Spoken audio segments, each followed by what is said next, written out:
I call this meeting of the Township High School District 211 Board of Education to order. May I have a roll call, please? Mr. Bradley? Ms. Cavill? Here. Mr. Kramer? Here. Mr. Dombrowski? Here. Mr. McGowan? Here. Mr. Rosenblum? Here. Mrs. Klimkowitz? Here. Would everyone please stand and join me in the Pledge of Allegiance? I pledge allegiance to the flag of the United States of America and to the republic for which it stands, one nation, under God, indivisible, with liberty and justice for all.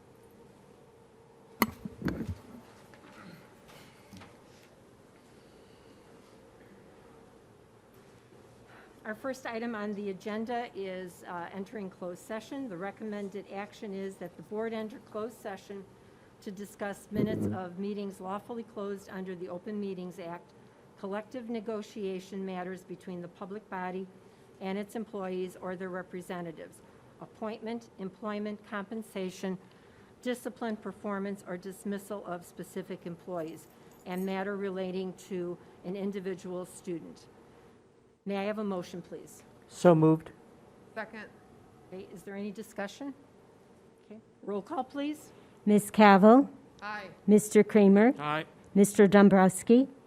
Aye. Mr. McGowan? Aye. Mr. Rosenblum? Aye. Mrs. Klimkowitz? Aye.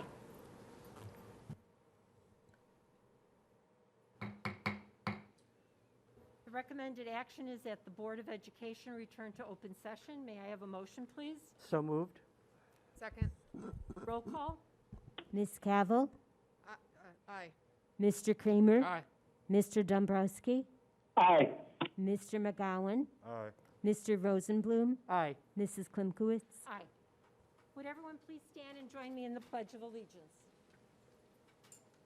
I pledge allegiance to the flag of the United States of America and to the republic for which it stands, one nation, under God, indivisible, with liberty and justice for all.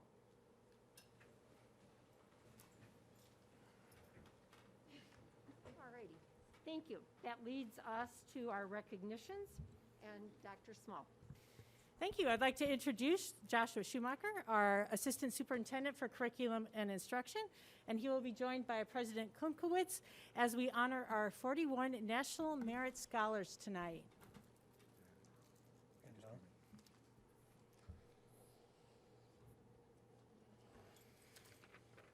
Good evening, members of the Board of Education, Dr. Small, administrators, parents, and students who are with us this evening. For more than 60 years, the National Merit Scholarship Program has been recognizing and honoring our country's most academically talented students. It is my pleasure to introduce a group of District 211 students from the class of 2022 who have distinguished themselves as National Merit Scholars. The National Merit Scholarship Competition begins in October of the junior year. Students from around the country complete the Preliminary Scholastic Aptitude Test, commonly known as the PSAT, along with approximately 1.6 million other American high school students. Based on the performance on that assessment, approximately 16,000 students from across the country receive recognition from the College Board as semifinalists in the National Merit Scholarship Competition.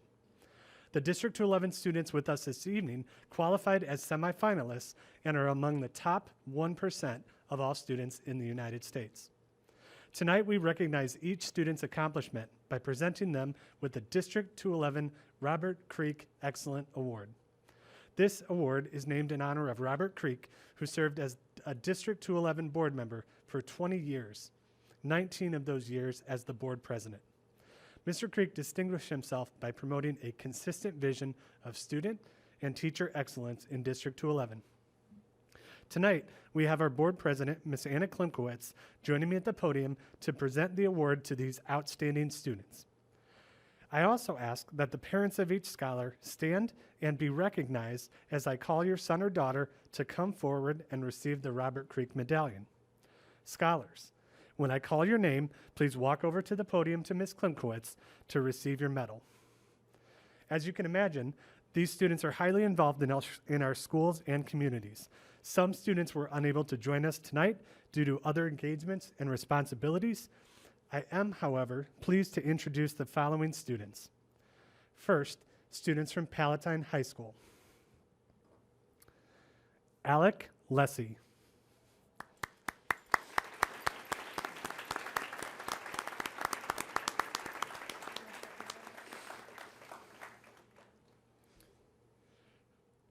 Pranav Pillai.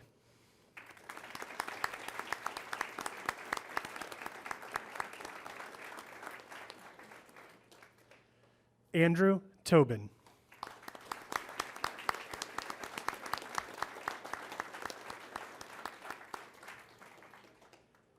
Next, we will honor students from William Fremd High School. Satvika Allure.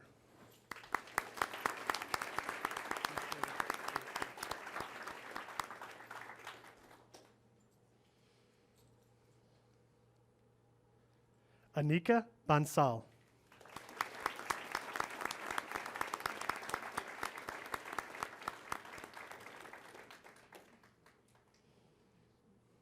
Nathan Barreto.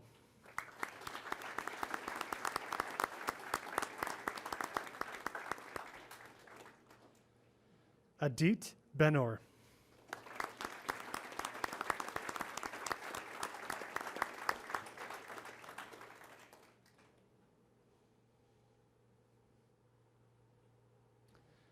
Emma Chen.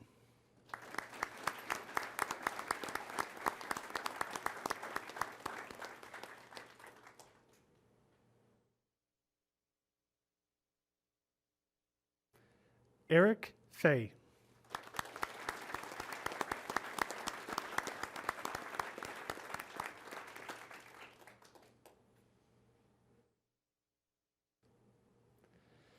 Preeti Jagadisan.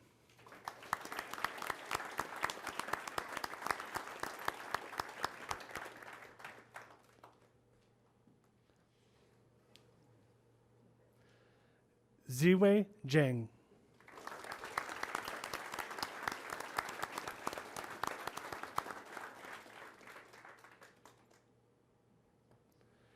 Maximus Kim.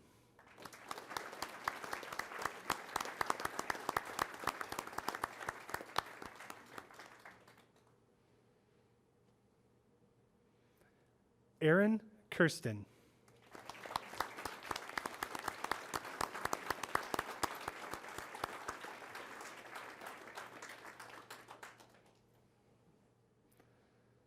Eva Kansur.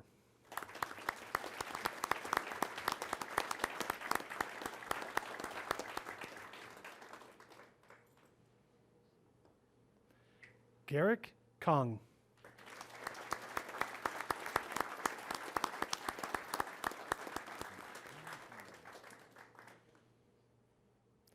Prashanth Ramakandra.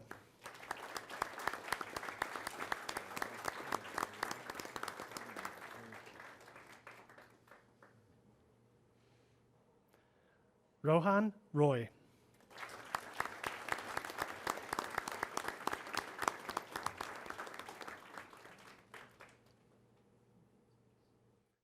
Maggie Wu.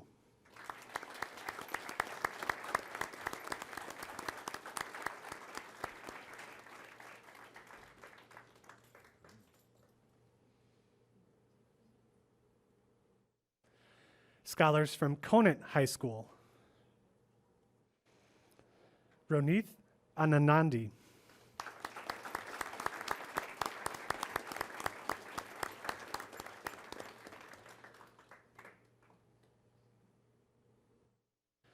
Simrat Bhatia.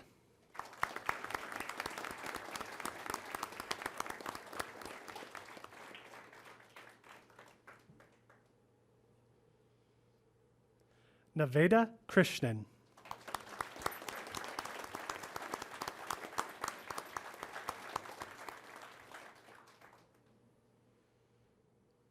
Anjali Madalapalli.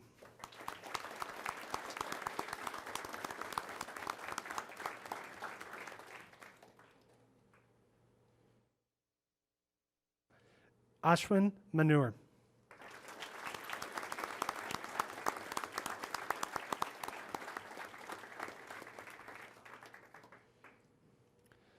Rashid Patil.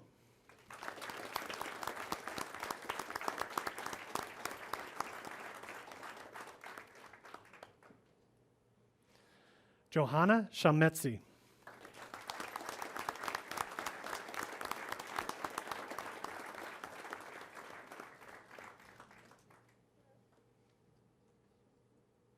Sean Yoshihara.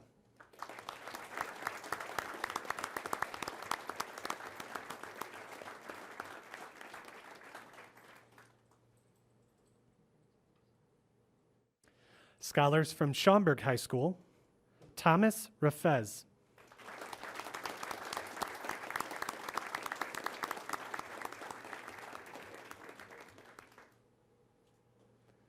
Abigail Thomas.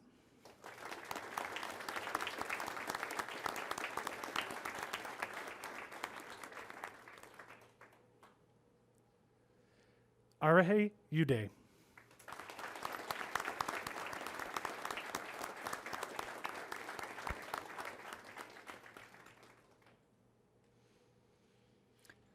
And scholars from Hoffman Estates High School, Rehan Akhtar.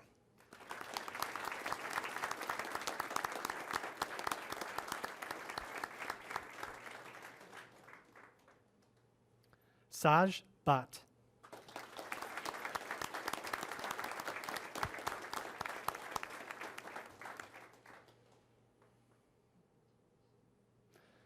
Anand Krishnan.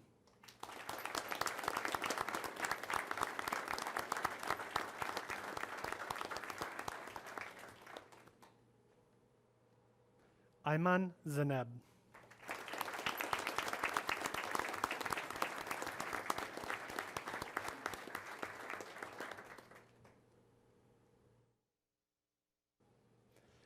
Parents, we are incredibly grateful for your support.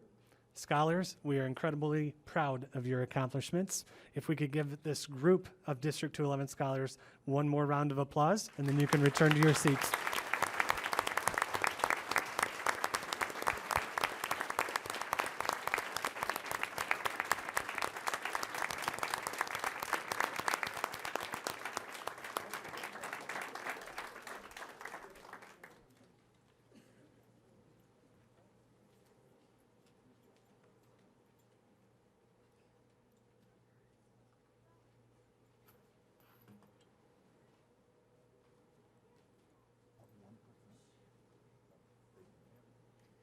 Would Amanda Gannis, from high school social studies teachers, please come forward to introduce to us another special scholar tonight? I want to thank Dr. Small, the Board of Education, Maggie and her parents for inviting me here tonight to speak about the incredible achievement Maggie accomplished by earning a perfect 36 on her ACT. Maggie is an extremely intelligent and divergent thinker with an eye for detail and a passion for logic. She has a terrific ability to draw on her own observations and experiences and relate them to the topic of psychology. As her teacher, it is always my goal for every student to be able to apply what is taught in class to the real world. Maggie has an incredible way of doing this, which is not only challenging, but also very rewarding for a student. Besides her ability to observe and relate her experiences to the subject of psychology, she is also able to critically look at herself, performance, and experiences with a reflective eye and maturity that I rarely see in someone her age. Maggie has an extremely charismatic personality and is admired among her classmates as she shows great consideration and deep respect for others. On many occasions, she has helped her classmates in various subjects with a wit and poise that sets her apart from her fellow classmates. Being honest and hardworking, she demonstrates the best of behavior and excellent study habits. Not only is Maggie a phenomenal student in the class, but she also excels outside of the class by being an executive member of the math team, a varsity member of Frem's state-winning badminton team, and a member of NHS. Maggie's relentless efforts, combined with her work ethic and ability to self-improve, are recipes for success in the years to come. Maggie has decided to focus on science or computer science in college, and I can't wait to follow her journey. Thank you.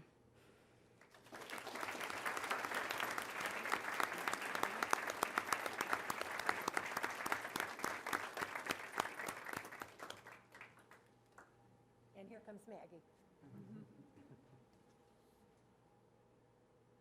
Congratulations.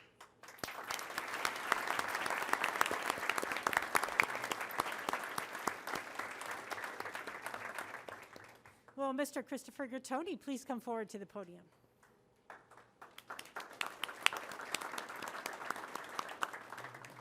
The Edith May Sliff Awards for Distinguished Mathematics Teaching in Middle School and High School are given annually to a middle and high school mathematics teacher who has done outstanding work to motivate students in mathematics by participating in one of the Mathematical Association of American Mathematics competitions. William Fremd High School mathematics teacher Chris Gattoni is one of only 22 recipients of the 2020-2021 award. Chris is also a 2001 graduate of Fremd High School and returned to Fremd as a math teacher in 2007.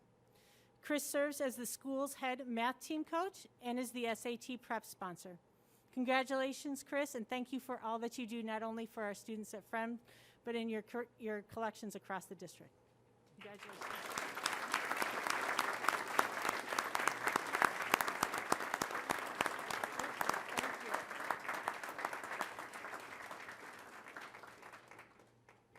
Principal of Palatine High School, Tony Medina, will you please come forward and introduce to us your team? Yes. While September 9th started as a normal day for Palatine students and staff, for junior Emma Zach, wellness teacher Jennifer Garofalo, and teaching assistant John Giuliano, it would end with saving the life of senior Kayleen Walker. While taking part in a swimming class, Kayleen began to suffer a seizure, which caused her to lean face down into the water. Recognizing the emergency that was unfolding, Emma used her lifeguard skills to jump in the water, to raise and hold Kayleen's head above the water, while Mr. Giuliano jumped in with a flotation device. They, along with Mrs. Garofalo, then pulled Kayleen from the water. As a result of their quick response, Kayleen was safe from drowning and was able to return to school the next day. For the three of you, I say thank you for what you did and for continuing to demonstrate the attitude of a Palatine pirate. Thank you.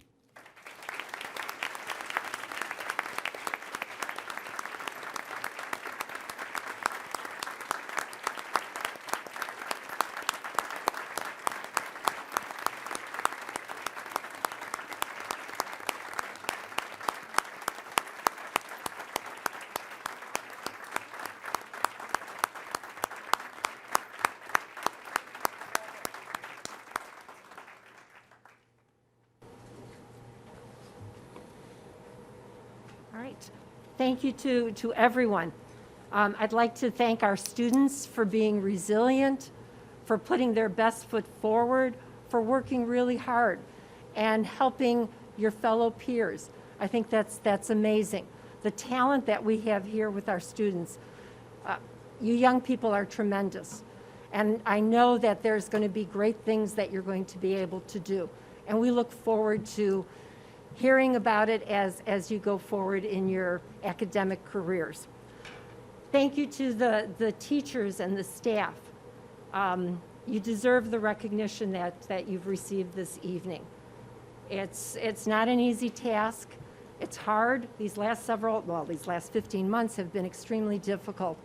But thank you also to our staff and support for all the resilience and your dedication. It's truly appreciated. At this time, what we're going to do is we're going to take some pictures. We have all of these wonderful young people here, so we're going to have some pictures taken here, and we will break for a few minutes, and after the pictures, then you're welcome to leave if you would like, or you're welcome to stay for the board meeting. So we will pause for a few minutes, maybe about 10 minutes to take pictures. Okay, the next item on our agenda is public comments. And the board welcomes you and are pleased to listen to your comments this evening. It's important that you know this is a public board meeting and not a dialogue, so the board members will not be responding to your comments or answering questions at this time. As a reminder, this board meeting is being taped and live streamed. We ask that you value the procedures and decorum of our meeting and be respectful of those at the podium so that they may be heard. When I call your name, please come forward to the podium and state your name for the record. Though not required, you may state if you are a resident of the district. Please limit your comments to 5 minutes. You will receive notification when you have 1 minute remaining. Any individual's unused time or place in order may not be deferred to another individual. If you wish a response from the superintendent, please leave your name and phone number with Mr. Teneper. He's at the end there. We have 8 people that are speaking to the board, so we have 5 minutes for each. The first name, I'm going to call the name. The first name is Roger Fraser, and then after him will be Angela Goering. So Roger Fraser, if you would please come to the podium. Thank you. I'm a resident of Rolling Meadows and taught in the elementary school for 28 years in Palatine, District 15. And for virtually all of those years, I had a very contentious relationship with my Board of Education. I was a vocal union person and stood pretty hostilely toward decisions made by the board. However, tonight, I'm here to commend you. I've seen on television and I've read in various media that boards of education are under attack, assault across this country. And not for a moment, for those 28 years in which I pretty much stood in opposition to my board, did I doubt for a moment that you folks, you people here, are dedicated servants to the community.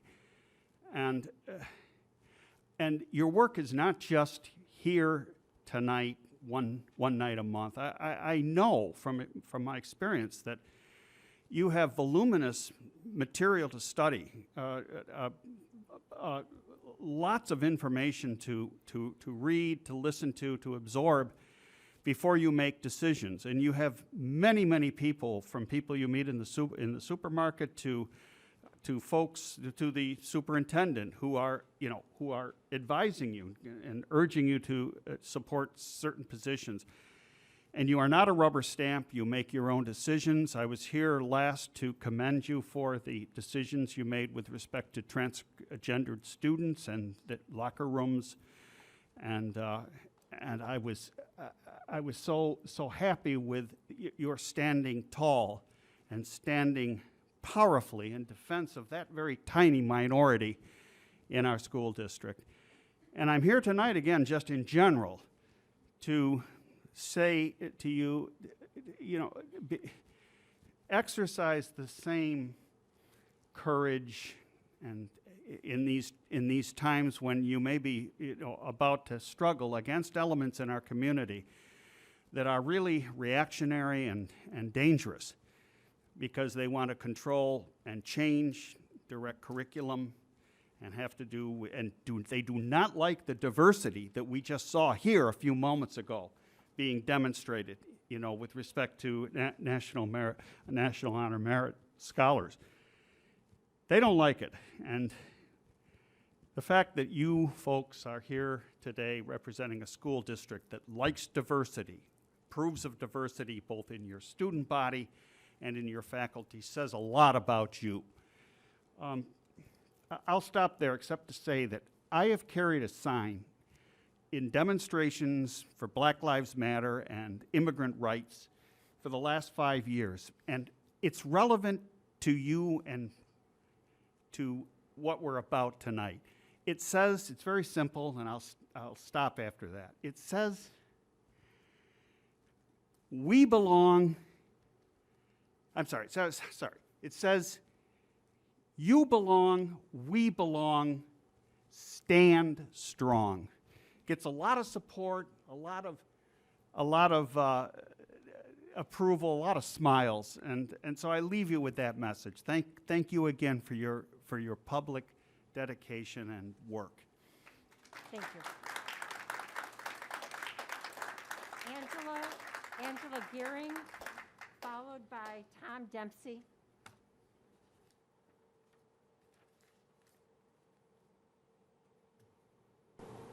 Good evening. Thank you for letting me speak today. My name is Angela Geithner. I am a 12-year resident of Inverness. My daughter graduated from 211. My son goes to Fremd right now. I also have a daughter, District 15. She'll be going to Fremd soon. I'm a little concerned about the talk right now, emails going around and whatnot about, you know, how bad mask mandates are, about how you're dictating this sex education to kids, about critical race theory being ridiculous. I want to thank you guys, like the last guy, for, you know, not falling to the concerns of these people. For example, and I don't mean to say it like that, but mask mandates. At the very least, it's not going to hurt people. It's actually going to help people.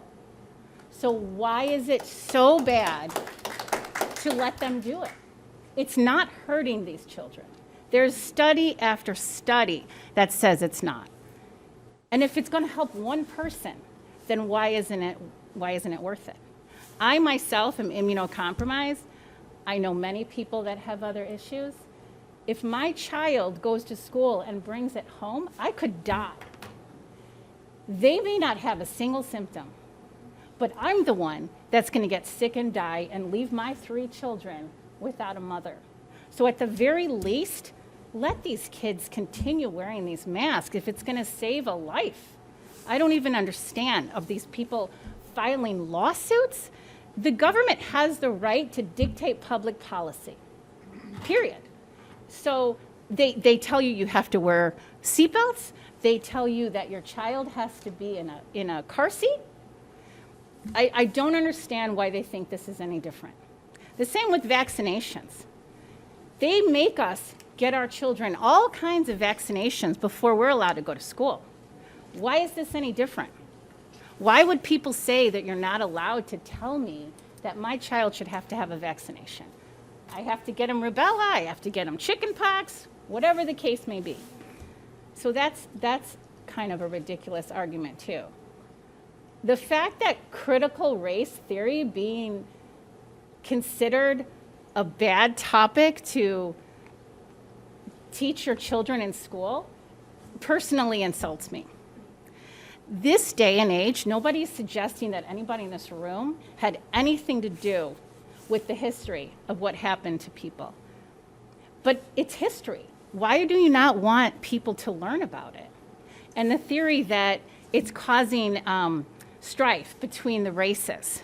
Why is that? It shouldn't be. It's literally history that's part of the American upbringing, you know? The fact that people say things like the Constitution is racist. I'm sorry, there are parts of the Constitution, they said I was 3/5 of a person. It's still in the Constitution. So I just feel like people need to understand, we just want to have history taught to our children. Most of the kids that go to schools, they get a week of slavery and black history. And we spend a month and a half on the World War II. So, you know, I don't mean to sit here and spew all this stuff. I wasn't expecting to be the first one. I don't want to sound like an antagonist. But I'm very concerned with the talk that's going around. And I really hope that you guys don't fall to what they're saying. Thank you. Thank you. Tom Dempsey, and followed by Kristen Steele. Good evening. I'm Tom Dempsey. I've been a resident of District 211 for 44 years. My kids went to Fremd, and soon the oldest of my 4 grandchildren will go to Conant. And in my career in education, I've also had a lot of contact with the district high schools and the administration. I have always felt my children got a first-class education here. And now not only are they successful adults, but with good careers, but they also know how to fix their cars and build homes, which they learn through the varied curriculum here at the district. Like most area residents, I haven't really taken the time to attend school board meetings, but I've always been thankful for the work that you do. So are most of us who choose to live here. You know, there's categories of public servants who I really admire. teachers, nurses, police officers, firefighters, others, who have to suit up and show up every day and face a wide range of circumstances. Often they're dealing with problems that they didn't cause, but they have to deal with these problems with a smile on their face. Lately, it seems that there's been a lot of criticism that's being heaped on these kinds of public servants, including school board members and school administrators. I think the severe stresses and fears of our current environment sometimes get misdirected, they get amplified by our divided political times, and turn into attacks on people whose only desire is to serve the community by doing a difficult job. So at the start of the last school year and at the start of this year, I really feel like you were in a tough situation. All schools were. You're trying to deal with a traumatic public health crisis, at the same time simultaneously provide instruction and keep kids safe. Sometimes those seems to be like mutually exclusive things.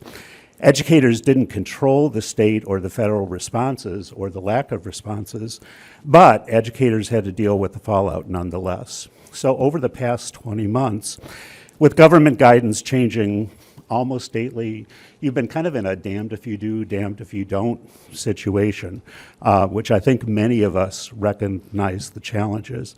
It just hasn't been fun to be a school administrator or a school board member. But I think my school district has done an admirable job of meeting the crisis and keeping our kids on track.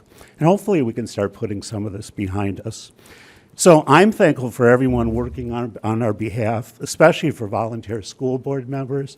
You don't get paid. You spend countless hours dealing with extremely difficult circumstances. So like most of my fellow residents, I just want to thank you for your service. Thank you. Kristen Steele, followed by Joyce Slavic.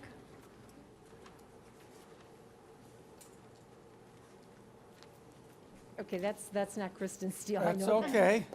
We're all here. Other parents that are with us. We are here not to judge you, not to damn you, not to harm you. We're here to serve you. And I appreciate that. However, if I may, I'd like to go through the list of the people who signed up first, and then I will ask for other people who would like to speak. So I have So, Kristen Steele. go ahead and speak. Thank you. And then if you would like to speak afterwards, we can certainly add you to the list, sir. Thank you. All right. Ms. Steele? I'll just continue on with what Dave was saying. We are here to serve you, district, the parents, the community. You're being served with a lawsuit. So please read it, understand it. We're You go. We're just simply here. Okay, You I- haven't listened to us. Again, I'm going to ask you, understand that. sir. I'm leaving. I want you to have that. I'm speaking on behalf of Kristen and many other parents. We just want you to hear us, parents. Thank you. Thank you. We've emailed countless times. I've emailed countless times. I'm still waiting for a response from the incident that happened at the last meeting. I don't have one. I have a police report. I have a 911 call, but I don't have the answers that I requested from you both, Dr. Small and Anna, the president of the school board. Where last meeting, you violated some Open Meetings Act. You didn't call the meeting on time. And everything that transpired was not public because it happened before you called the meeting to order. I asked for answers via email, written response, and I haven't gotten anything yet. It's been almost 4 weeks. I'd appreciate a response as well. But we're tired of not being listened to, and it's unfortunate that over 144 districts, over 700 plaintiffs in those 300 pages across the state have to come to this. We're done. We're done. We are the best advocates for our kids. I've said it for over 14 months that we weren't going to stop, and we're not. And we want to work We want to with work you. together, but it seems to be, here we are. To be part of Okay. the Thank- voice for our children. Thank you. We need your ear. And I We appreciate we that again, sir, value- but I'm going we to ask you to value please. your position and your place And I'm going in to our ask- community. And I thank you for at least listening. I thank each of you. But we need to work together as a team in this Sir? untimely situation. Sir? I know I'm done. I'm walking out because of this behavior.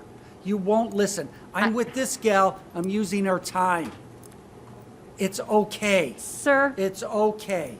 you're welcome You're not to. supposed to respond, right? We're just supposed to talk. Okay, Ms. Slavic, and followed by Jane Van. That was embarrassing for my community, and I am sorry that you, as the board, I'm sorry you had to see that. They pulled Fox News here for their stunt. Okay. Can my Ms. time start Slavic now? has the floor, please. Thank you, that was embarrassing. Hi, my name is Joyce Slavic. I'm a parent in the district, and I first want to, with some of my other community members, want to thank the hardworking board for keeping our students and staff safe during these last 2 difficult years. Vaccines and masks work.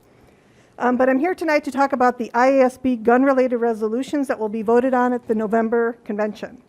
I ask that the board vote no on IASB Resolution 2 to arm any teachers and any staff, and to vote yes on Resolution 15 to advocate for safe gun storage in homes with kids. Resolution 2 is labeled the Student Safety and Protection Plan, but is anything but safe. Arming teachers and staff increases the risks of accidents and negligent use of firearms as more adults in schools are armed. The Associated Press reported that there were more than 30 incidents between 2014 and 2018 that involved a firearm brought to a school by a law enforcement officer, or that involved a teacher improperly discharging or losing control of a weapon. When even trained police officers have been found to successfully hit their intended targets in just 18% of incidents involving an exchange of gunfire, it's unrealistic that teachers can be expected to effectively return fire without inadvertently injuring the children they mean to protect. The Journal of Adolescent Health did a study across rural and urban areas and discovered that there was no evidence that the presence of even resource officers in schools lessened the severity of school shootings. Some facts to consider: students will access teachers' guns. There are multiple incidents where guns were stolen from teachers by students, or cases where guns were misplaced and later found in the hands of students. Risks of shootings increases. Access to firearm, irrespective of age, triples the risk of death by suicide and doubles the risk of death by homicide. And arming teachers introduces new liability risks. When several districts in Kansas sought to arm teachers, the insurance companies informed them that they would not insure such a dangerous practice. Please vote no for Resolution 2. Resolution 15 is called Child Safe Gun Storage and makes homes with guns safer for children. Current safe storage only applies if there are children younger than 15. This law would require safe storage if there are children younger than 18 years old in the home. This does not require school districts to enforce the law, but merely to support it. The argument that it's not the district's business is unacceptable. These are our students, and we should be concerned about keeping them safe. Approximately 80% of guns used in school shootings by shooters under 18 were taken from their own home or homes of friends and relatives. 25% of gun owners report storing their guns in unlocked locations, and 4.6 million minors live in homes with loaded, unlocked firearms. Children are impulsive, and giving them the means to harm themselves or others in the community is not acceptable. Suicide attempts with firearms are almost always lethal, while most people who have attempted suicide do not attempt it again. It boggles my mind, my head, and pains my heart that a resolution that brings more guns near children is recommended by the Resolutions Board, but one that keeps guns out of kids' hands is not. The NRA wants more guns everywhere, and moms like me want to keep them out of kids' hands. Please vote no for Resolution 2 and yes for Resolution 15. Thank you for all that you do. I do truly appreciate it. Thank you. Jane Van and Jerry Frieda.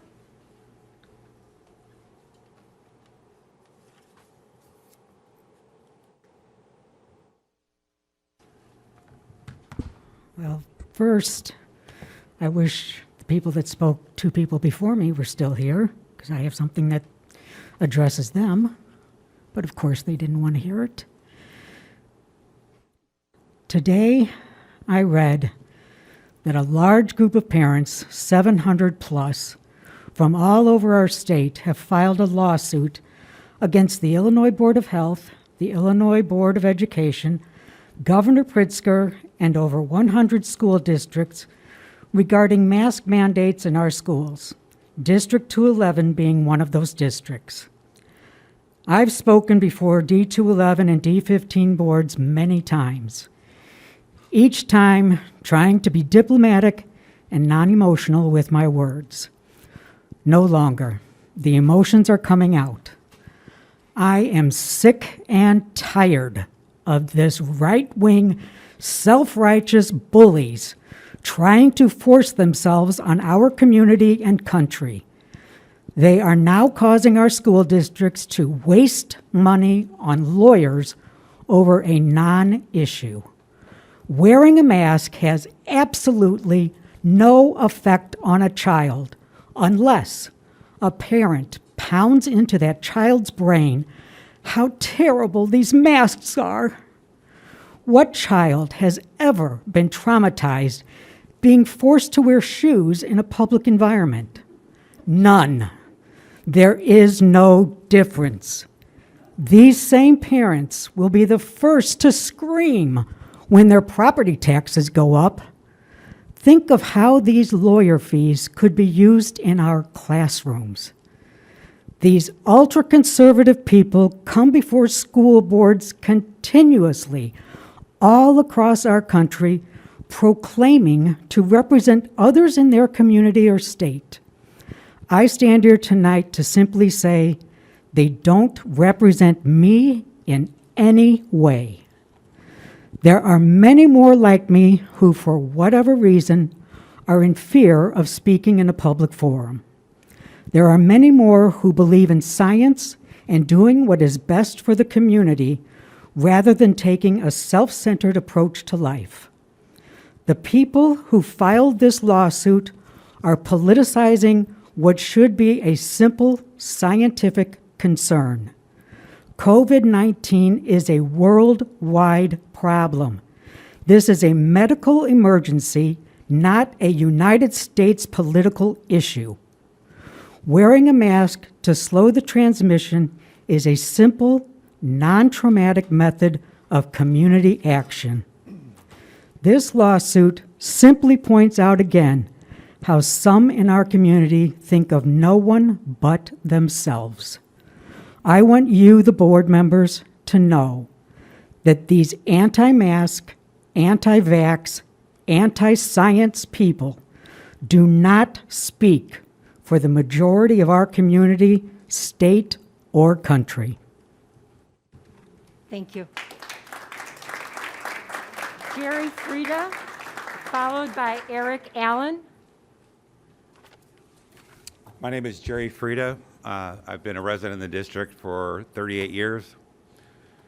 And tonight I just want to say it's important that the board and our community have accurate information on which to base its decisions while we all try to deal with the biggest public health crisis in a century and protect the lives of our families and friends.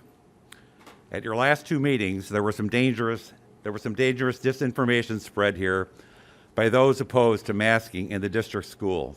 So to set the record straight, first, during the August meeting, a speaker, while denouncing K-12 mask mandates, stated that a Brown University study had concluded that mask wearing reduced a child's IQ 21 points, and said, quote, "Look it up." So I did. Turns out the study was conducted on a relatively small sample of 700 children ranging in age from 3 months to 36 months old. They were not masked, not K-12, and the study is not peer-reviewed. The researchers, in summary, said that the disruption in the homes of these small children caused by the pandemic likely played a role in the lower cognitive recognition scores of these toddlers. A decrease in the stimulation from parents, a lack of engagement with other children, and increased exposure to TV and computers were causes postulated. Quote, "These reduced social interactions may be the culprit," unquote, not masks. In addition, in an extensive fact check on similar disinformation being propagated around the internet by far-right anti-maskers, Reuters news agency concluded that, quote, There's no evidence that face masks cause oxygen deprivation that damages brains or limits development, unquote. Second, at the last meeting, a speaker stated that in Michigan, masks in school are optional and implied that it's working out just fine. Well, turns out not so fine when compared to Illinois. A week ago today, the COVID positivity rate in Michigan was 9.1%. A week ago today, the positivity rate in Illinois was 2.5%. Michigan's rate is over 360% higher than in Illinois. Additionally, the Detroit Free Press reported on October 8th that, quote, coronavirus cases in K through 12 schools accounted for 56% of all known new outbreaks statewide last week in Michigan, more than in every other setting in the state, unquote. Again, not fine. So finally, as a resident of this district for almost 40 years, please know that the rational approach taken by this board to navigate our schools through a very rough time is appreciated by our community. Though it would be much easier for you personally to give in to the intimidating tactics of a small, vocal minority with their misleading disinformation and their questionable motives, you've displayed admirable courage. So thank you. Thank you. Eric Allen.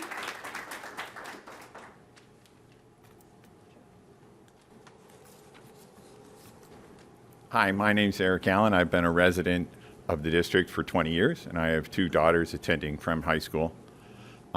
This is the first board meeting I've been to at 211 and the first board meeting I've been to in any district for a long, long time. And I, too, was motivated by some of what I'm hearing in the news throughout the country and throughout the state about board members being intimidated, not just board members, but other local government officials. And I just wanted to come and express my support and gratitude for all that you do. 211 is a great district. As I came to the meeting tonight, I had no idea what was on the agenda, I'll be honest. And frankly, I thought the most I could hope for was a boring meeting. I have to say I've been disappointed.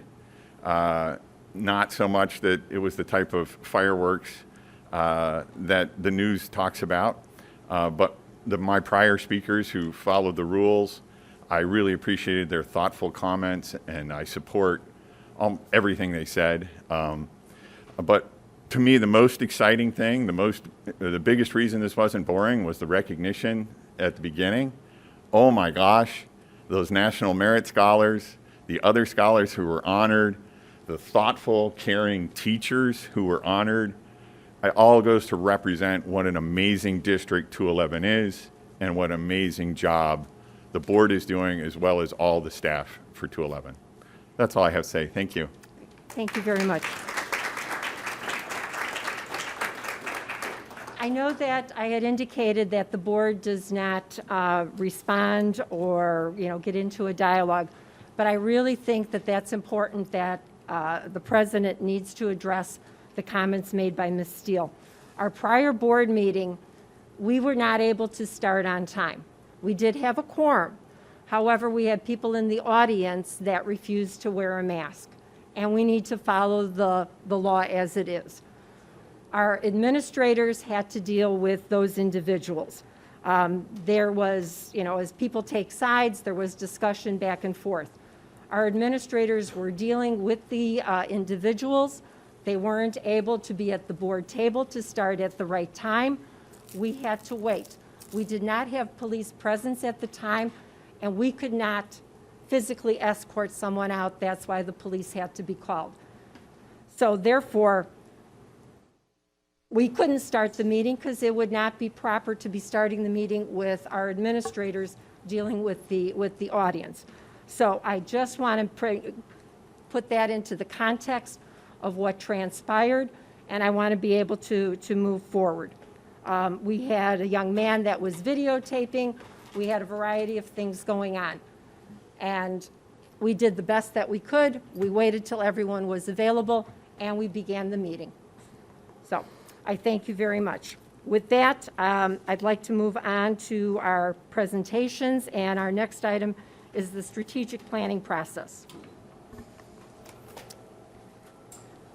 Jason Starker of Insight Education Group is here tonight to present to the board the details of a potential strategic plan partnership between District 211 and Insight Education Group. He will present to you some information that has already been put into your board write-up and then answer any questions that you might have. Jason, thank you for being here tonight. Good evening, members of the board. Dr. Small, thank you for having me. I'm sorry, could you please make sure to speak in your it's hard for me to hear. Thank you. Is that better? Yes, that is. Okay. Thank you. Good evening. Thank you, members of the board. Dr. Small, thank you for having me. I just wanted to come and share a bit of information about the strategic planning process. I know it's an important process that you all are about to engage in, and so wanted to hopefully share the overview of that process and answer any questions that you may have related to that process as well. Share with you a little bit about who we are as an organization and some of the experiences that we've had across the country doing some strategic planning work with districts. So I'll start by just very quickly, I'll give you a little bit of background on our organization, Insight Education Group. I'll share a few recent strategic planning engagements that we have had. I'll share our methodology and approach so that you can understand the way in which we would engage in this process. And then I'll share a little bit more about how we will encourage stakeholder voice throughout the process, as well as engage the staff via a steering committee. And finally, we'll wrap up with a timeline, budget, and any questions that you may have. So I'll move quickly. Insight Education Group has been around for 21 years, and we're a group of former teachers, school leaders, assistant superintendents, chief academic officers. So we've had central office experience, school leadership experience, and on-the-ground experience. I'm a former 11th grade American Lit teacher and a first grade teacher as well. If I were to go back into the classroom, I'd be teaching first grade now, although I did love teaching high school. I say that because that's an important part of our DNA. We view this work as implementation through an implementation lens to better understand how the strategic plan and the blueprint that you all are engaging in developing will actually be implemented by those on the ground. And that speaks to our mission statement that we not only think about the strategy, and we also think about how that strategy is implemented and could be implemented by those that are charged by doing so. So I shared a little bit about myself. I'm one of the co-founders of Insight Education Group, and I founded the organization because I was frustrated, quite frankly, by the quality of professional development and job-embedded coaching that I was receiving. And so it was through that lens that we really worked hard to figure out how we could change some of those dynamics, again, through the lens of a teacher and a school leader. And it's through that lens that we bring that sort of approach to the strategic planning work that we do. And so these are just three highlights of what that might look like. I talked about how we are practitioners. So we view this not from a consultant's viewpoint, but really through that lens of what does it take if a teacher had to implement this goal, if a leader and the school level was charged with implementing this goal, and if central office staff was charged with that as well. We also provide sort of approach around not just a prescription, but a sort of a framework that is nimble and is able to adjust to the local conditions on the ground. And so that's what this second idea is talking about, that we're committed to a client-driven process rather than a prescription. And finally, we also appreciate the challenges and nuances of strategic planning, but also of just running a district, quite frankly. And it's through that appreciation, through the experiences we've had on the ground of having to implement, as I talked about, but also having done this in districts across the country, multiple strategic plans, we bring those lessons that we've learned to hopefully accelerate progress in each of our engagements. And so those are some of the background components that I wanted to share with you all about who we are and what this process might look and feel like as if you were to engage with us. I want to share a little bit about our experience. So we've done about 5 strategic plans over the last 3 years, but in totality, we've done approximately 20 or 30 strategic plans in the last decade. And these are just a few highlights that I wanted to share. I'm sharing these 4 highlights with you from Syracuse, Guilford, Waukee County Community School District, and Roanoke City Public Schools because they represent the diverse geography in which we work. They represent the diverse student population. They represent multiple contexts across different states that we have to pay attention to. And one other highlight that I wanted to mention in Syracuse and Guilford County, in both of those engagements, we've done 2 strategic plans or facilitated 2 strategic plans. And I think that speaks to not only our approach, but the value that I hope we can add to you all here and to the districts that are highlighted as well. Syracuse, for example, we did 2 strategic plans across 2 superintendents. So we don't tether, we recognize the value of relationships, but we don't tether ourselves to any one individual. We try to understand how we can add value in totality to the school district. And so those are some of the highlights in these engagements that I just wanted to share with you. We're wrapping up our engagement with Roanoke City Public Schools. In fact, just before this meeting, I was in a virtual meeting with them. I will say that we're committed to doing this in a way that follows local health guidelines. So certainly able to do this virtually, in person, or in a hybrid approach as well, based on the local health guidelines. I want to share 3 things. One, our methodology, approach, and timetable, just to get a little more detail into the process so that you can fully understand what that, again, might look and feel like as you make your decision.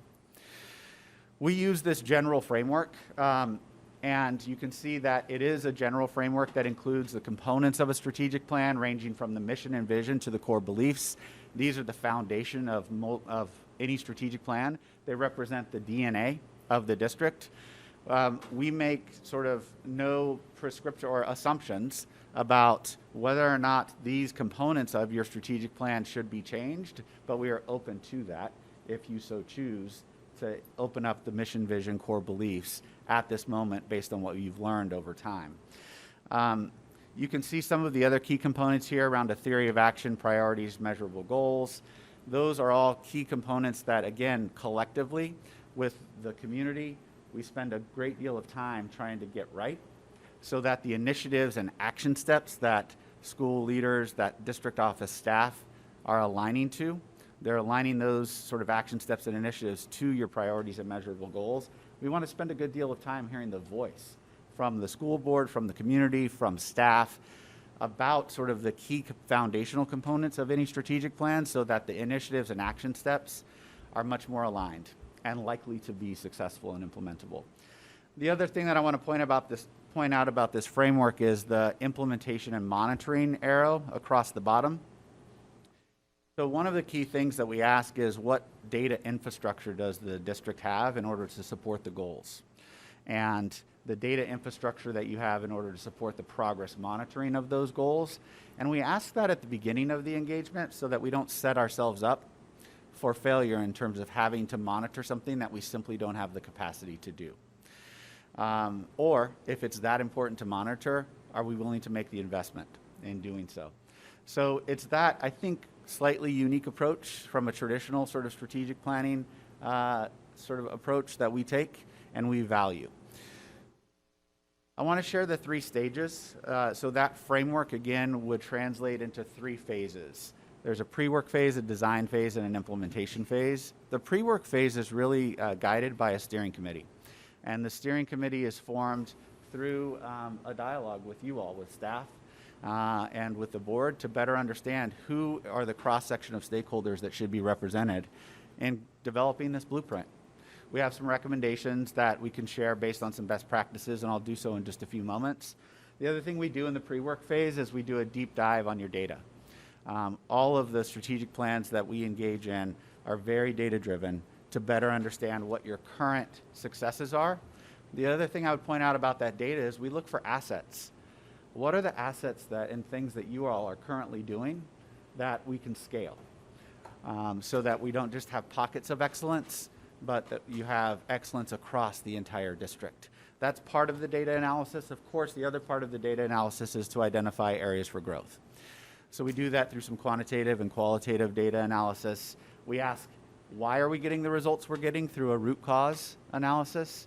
And that all helps us in the design phase to design better goals, to design better strategies to achieve those goals. The design phase is about that. It's about designing those goals and strategies. We again engage the steering committee to do so, and so it's a very collaborative process across a cross-section of stakeholders. During that phase, we also hear voice throughout the community through focus groups, through surveys, and I'll talk a little bit about that in just a moment. But that voice is critical from our perspective, because the strategic plan and this blueprint is not only yours, but it is the community's to better understand how the district will move forward and what your plans are for doing so. And then finally, the implementation phase follows the sort of the next logical step, which is after we have goals and priorities, how will we plan on implementing those? What are the details? What do the day-to-day, month-to-month actions look like through the initiatives, action steps, and then of course the managing and reporting. What is the frequency with which the board would like to understand what type of progress the district is making? What's the frequency with which other stakeholders should understand that progress, so that you can, again, scale practices as you find that they're working and address any areas that are needed for improvement. I talked a little bit about ensuring stakeholder voice.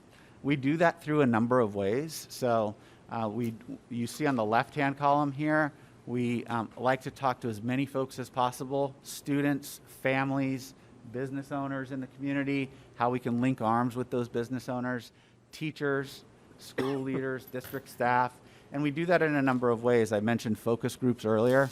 We also do surveys. So there are a lot of ways. We like to tie into other mechanisms that you already have in place. So if you're currently doing surveys, if you have other audits available, we like to identify what those are so that we can leverage that good information and bring that into the process. I talked a little bit about the steering committee serving a key role. I want to just drill down in on that just for a moment. So the steering committee, again, is sort of the foundation of this cross-section of stakeholders throughout this process that meet on a monthly basis, and they do this analysis collectively. And that's an important part of the process because it not only creates an understanding throughout the community of the blueprint, an understanding of why we're getting the results we're getting, both good and some areas for improvement, but also it creates a communication mechanism across the community. These steering committee members serve as ambassadors for this process, and it's through that sort of ambassadorship that we see a great deal of success in strategic plans occurring. It's not the opposite approach of that would be obviously to do a strategic plan in isolation and then have to roll that out and communicate that after the fact. So we take a bit of an opposite approach by engaging the steering committee from the beginning so that the implementation is much more likely to be successful. We have some recommendations on who serves on that steering committee. Specifically for you all as a board, we would recommend that perhaps 2 board members serve as liaisons to the steering committee, and that there also are other stakeholders who are involved in that: teachers, parents, students, community members. And so there's a great deal of kind of representation there. We work with staff to form the best steering committee for the local needs here in the community. I talked a little bit about the role of steering committee, so I want to go to the timeline. Generally, a strategic plan process is 6 to 12 months. We have not been able to do one in less than 6 months. We're pegging this process at around 8 months, starting here around November with the kickoff and establishment of the steering committee, doing some of that data analysis that I talked about that would lead into the design phase. And then from there, engaging the steering committee in a monthly meeting cadence, where we would work with the steering committee to really unpack that data and start to establish some of those goals and priorities that I talked about earlier. We also do focus groups throughout that second phase, where you can see February through April, by hearing that voice throughout the community. And then finally, May through June, drilling down into some of the key action steps and initiatives that really define the month-to-month work of the strategic plan. Budget. So we anticipate that this process would in total be $63,500, and you can see how that's broken down across those phases.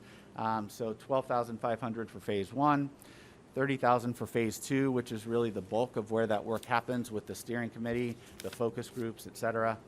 The implementation phase, defining initiatives and action steps and progress monitoring and implementation, 20,000. And then to help you create a way in which to communicate this through either graphic design or a video overview of your strategic plan that can be engaging for those who weren't able to be part of the process, is the final component of the budget here. So with that, I'd welcome your questions. Okay, thank you very much. And Dr. Small, do you want to add anything at this time or later on? I think later on, this would be an appropriate time if the board has any questions. I've always got questions if you're. Please do. Don't want to assume to be the first. I have 4. So forgive me for this long one. I try not to include exposition, but in this case, this one question was unavoidable. So Sure. I promise it's only a sentence, though. So strategic plans provide a framework for continuity between district leadership, various superintendents and administration, and certainly between boards. And so what I'd like to hear from you is, how do you make sure that this process that you've outlined to us, is built towards that continuity with what I'd call, long-term goals and long-term strategies for us? Yeah, thank you for the question. I think in a couple of ways. The first is through the composition of the steering committee. So who serves on that steering committee? Certainly representing the voices of the board, representing the voices of the staff as well, but representing the voices of the community, so that you're hearing multiple voices throughout the process, not just in surveys, not just in focus groups, but you can really get into the nuance of your experience and what you bring to the strategic plan via that experience. I think the second thing that I would say to the continuity question is, we never make assumptions that your old plan needs to be put away and done because it has sunsetted, but we want to leverage what worked in that previous plan and understand what really worked and what were some of the barriers as you thought about implementing that plan as well. And so we value previous plans, we value previous experiences, and we try to bring both of those components into the process in very transparent ways, very early into the process, as early as the formation of that steering committee, and then in meeting 1 with the steering committee, looking at previous plans. Part of the data analysis that I didn't mention was we certainly look at how well did you perform in relation to the goals in your previous plan. That's telling, but in and of itself, we want to understand the why that sits behind that, and it's that why that we can ascertain through your experience and through your voice on the steering committee and focus groups, et cetera. Well, thank you. So now I have 3 questions because you answered one of them. So props to you. Thank you. You're welcome. So I only have 2 remaining then. I like hearing that your plans are very data-driven. I like seeing the distinction between quantitative and qualitative data. So Yes. that indicates to me we're looking for a very wide range of data and people to be involved in the process, which I like to hear. But I'm wondering if you could tell me just off the top of your head, with other districts and strategic plans, what are some examples of sources where you pull that data? I mean, we're saying from the previous strategic plan. That being said, are there any other typical places where you're pulling this data for the analysis? Yeah, certainly. We look at student achievement data. That's one of the primary sources. We want to understand, as the beneficiaries of all this work in planning, to what degree are students receiving benefit and learning as a result of that. We also look at satisfaction data, perception data. We do surveys, so those surveys that generally fall into 3 types of questions with specific questions in these broad categories. What should the district keep, stop, and start doing based on your experience? So those are various sources. We look at human resource data. So some things like, from a recruitment standpoint, to what degree are we retaining our teachers? To what degree are we filling vacancies quickly? Those are all sources of data.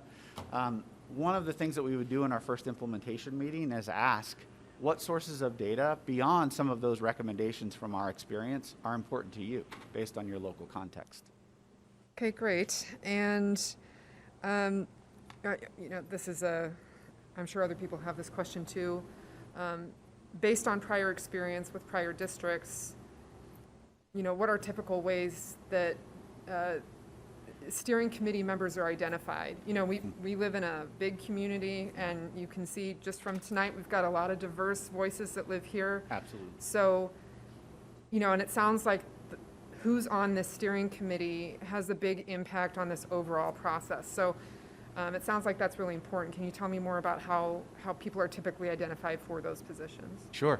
Yeah, so a couple of considerations. First, geographic representation to make sure that all parts of the district are represented. So when we think about teachers, we want teachers, for example, from schools throughout the community. We want leaders, whether that be a principal or another leader, an administrator at the building. We want parents from throughout the community. We want certainly members that are in businesses, the faith-based community. So just to get that broad representation. And we have a series of sort of recommendations that are codified based on these previous experiences that serve as just a starting point. And we share those with you, and we share some of our previous lessons learned, both things that went well by engaging different stakeholders, and lessons that we've learned that we would apply differently. Those are some of the starting points, though. We certainly want that cross-representation, both in geography as well as role. So, because if a teacher is asked, how do you see yourself in the strategic plan? Their answer may be different than a parent who is not at that school. And so those are just some of the practical things that we think about and consider as we're working with you collectively to develop who should sit on that strategic plan. And forgive me, there's just a quick follow-up question. Sure. About, I mean, I don't know if it varies by size of the actual district you're working with, so Yeah. that might be the case, but like, typically, how big are these steering committees for a district of our size? Yeah, it's between 20 and 30 people usually. Okay. Okay, that's it for me. Thank you. Appreciate it. Okay, Mr. McGowan, any questions? I know you were vital in the district's last strategy plan. Did we use an outside agency at that time as well? Jason, can you speak very briefly to, you spoke to the recommendation of 2 board liaisons. How is the full board involved in the entire process? Yeah, sure. Well, we work with staff to better understand how the full board is involved, but typically what we see is the liaisons from the board are obviously communicating with the other board members to share their experiences, to share and solicit content, but we treat you as a focus group. And so throughout the process, we would come to you and we would share, just as I've done tonight, here's the timeline and overview of the process. We would do so in a more detailed way. We would share, here's the composition of the steering committee from the beginning, and share some of our findings from that data analysis. And then as the steering committee begins its work, as content is developed and drafted, we would bring that content back to you and ask for you to weigh in on that content. And so throughout that process, in multiple ways, you're being involved in organic ways and logical ways and timely ways that make sense at key markers throughout that, so that we're not just bringing a plan to you when it's completed and ask for your approval. So a couple things. First of all, thank you very much for coming here and presenting this information to us. I did have a chance to do a little research on those 4 school districts that you shared with us. Yeah. And they all seem to be from like K through 12. Mm-hmm. And some are growing very quickly, some are more stable, one of them is like over 600 and some odd square miles, right? And one of them was a suburb of Des Moines, if I'm not mistaken. So I did try to do some comparisons of our district to those districts. One of the things that I'm really proud of is the diversity of our community. Sure. And I have a feeling, I don't know everybody here in the audience today, but I have a feeling if we said, how many of you would like to be on the steering committee, we'd get some hands, right?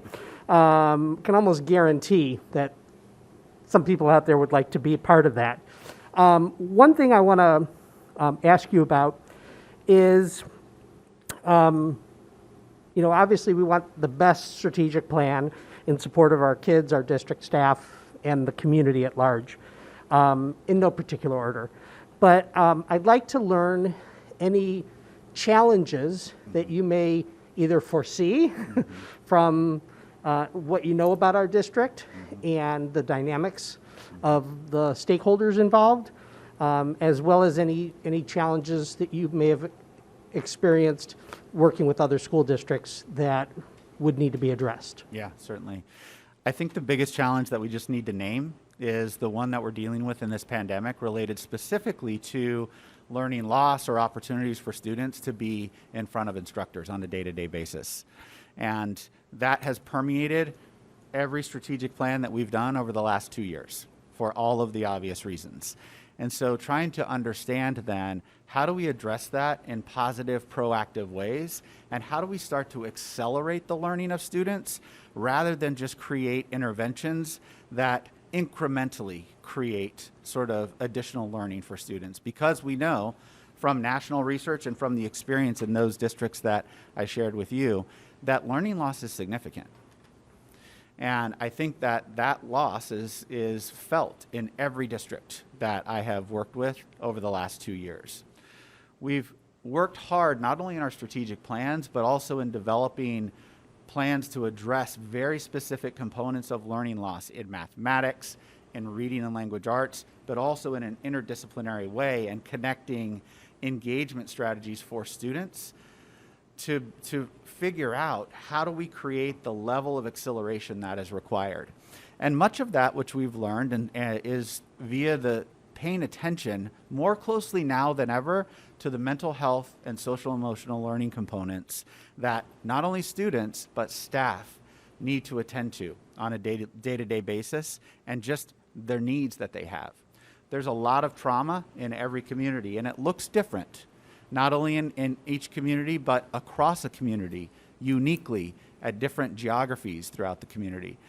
So understanding then, how do we attend to not just the academics and that learning loss, sort of that we have to accelerate learning related to, but how do we simultaneously create a focus and intention around mental health, social emotional learning for students and staff?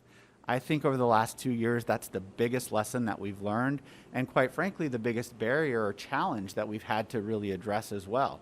There's no silver bullet for addressing any of those. I think it's through the great thinking that the steering committees do in each of those communities, by involving folks that have expertise in social emotional learning, in mental health, in dealing with trauma-informed instruction, that we're able to address some of those in really organic, natural ways for your community, rather than bring a prescription from another place that may have worked and assume that that will work here.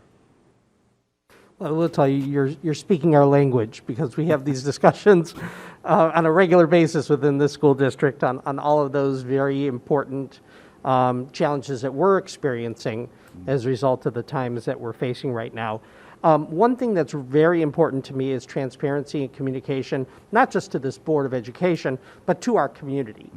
And I'd like to learn how, throughout the process, you can give us reports, you can give us memos, right, and come to speak to the board, but I want to learn how, throughout the process, besides a great video to communicate the message at the end, how the entire process of the strategic plan development is communicated to the community, if it's on our website or through email communication or what have you, that we can make sure that the members of our community at all levels are aware of what's going on, and give them, I know that there's engagement, feedback and so forth, where there'll be groups of people, an opportunity focus groups and such. Yes. But I don't want just those people. I want to push it out to the community of what's going on. So can you share a little bit about how you've done that in the past and what you think we might be able to do? Yeah, certainly. I think one of the ways is, you did mention that, the steering committee is, and we've talked a lot about that this evening. So when we think with and talk with the steering committee about their role, the first thing we talk about is their role as an ambassador for the process, so that they can share not just the content, but also the transparency around the process with their neighbors, with their colleagues, with their friends, with their family members.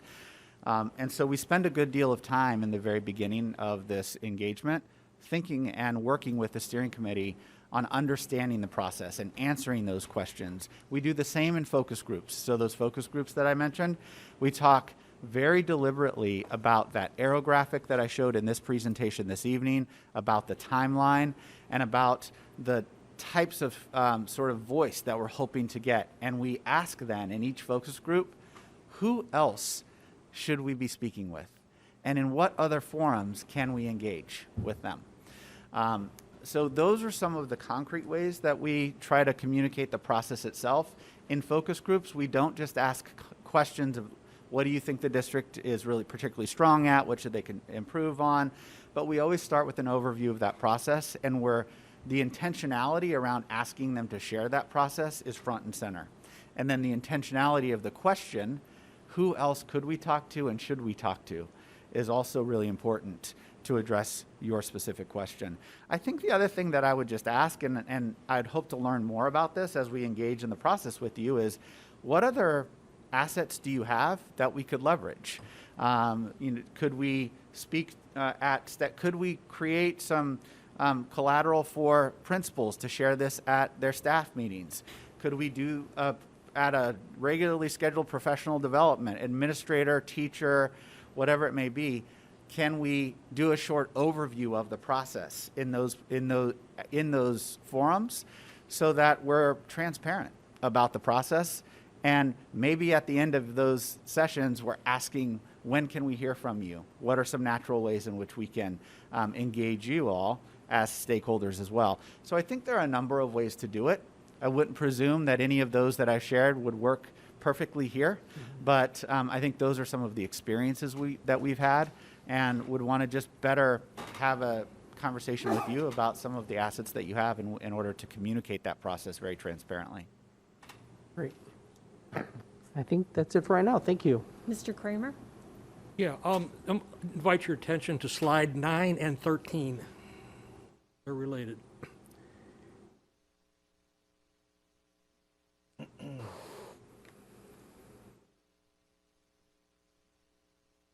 Is that 9 on your? Yes, that's 9, and then 13 is related. That's 13. Yes. Are you familiar with PERT charts? I'm sorry, with Are you what? familiar with PERT charts, P-E-R-T? I am not. Okay. It's a project management tool. It's used by many organizations. It works. It provides a timeline. Let me read you a classic, the definition. A PERT chart, sometimes called a PERT diagram, is a project management tool used to schedule, organize, and coordinate tasks within a project. This is a project. It provides a graphical representation of a project's timeline that enables project managers to break down each individual task for analysis. In a nutshell, start, end, who's responsible for what, how long is it going to take, the dates, not necessarily the dates, but how many days in between. So it's pretty important. I'm surprised that you don't know what a PERT chart is. And then what sort of deliverables do you think that you're going to be responsible for? I would say the deliverables would be the strategic plan itself. No intermediate deliverables? Yeah, I believe that there's the information that we would develop through the focus groups and provide summaries back to the district, to the staff, to you all, so that there's transparency around what we're hearing from stakeholders. Every steering committee has a process and associated PowerPoint with it, and those are always shared and for you all as a deliverable. The summary of the data as we engage in that data analysis with you is also a deliverable. And then I would say, to address, I think, the first part of your question around the PERT chart, I think the implementation planning meeting is quite important so that we can identify across these phases and look at your district calendar and then use that information to populate a chart such as the one that you are referencing to better understand where can we position meetings, focus groups, et cetera, in relation to your district calendar. So those are some of the sort of processes that we use and engage in as we begin in this implementation planning approach. I have no further questions. Mr. Dombrowski, do you have any questions? Yes, Madam President. I'm curious as to how this process with the community engagement for our strategic planning might capture incoming students in our community from some of the feeder districts, and how we can sort of start streamlining for some of their expectations, considering that a lot of our strategic planning has typically looked inward and has assessed the district from sort of a current perspective with where we want to go. But there are some in our community that don't necessarily have the experience of interacting with our district. I think my first reaction is that we would want to identify ways in which we could engage those folks in some of the processes and structures that we've outlined this evening. So could we engage those feeder parents, feeder students in focus groups? Is there an opportunity to include any of those folks potentially on the steering committee as incoming parents and really leverage those opportunities and those experiences that they are about to bring into this district to hear from them what's important? Also to share surveys beyond potentially those that that have existing students here. So if we expanded the pool of families that we're sending a survey to and identify a list that we could send surveys to those folks, that would be another concrete way in which we could, I think, address that question. Thank you. Mr. Dombrowski, any other questions? No, that was my primary point of focus. Okay. All right. Any other questions? All right. I thank you very much, Mr. Stricker. Thank you for coming. Thank you for doing the presentation. And then this item will be up further on the agenda under new business, where we can discuss a little bit further. Thank you. Okay. All right. Thank you. Thank you very much.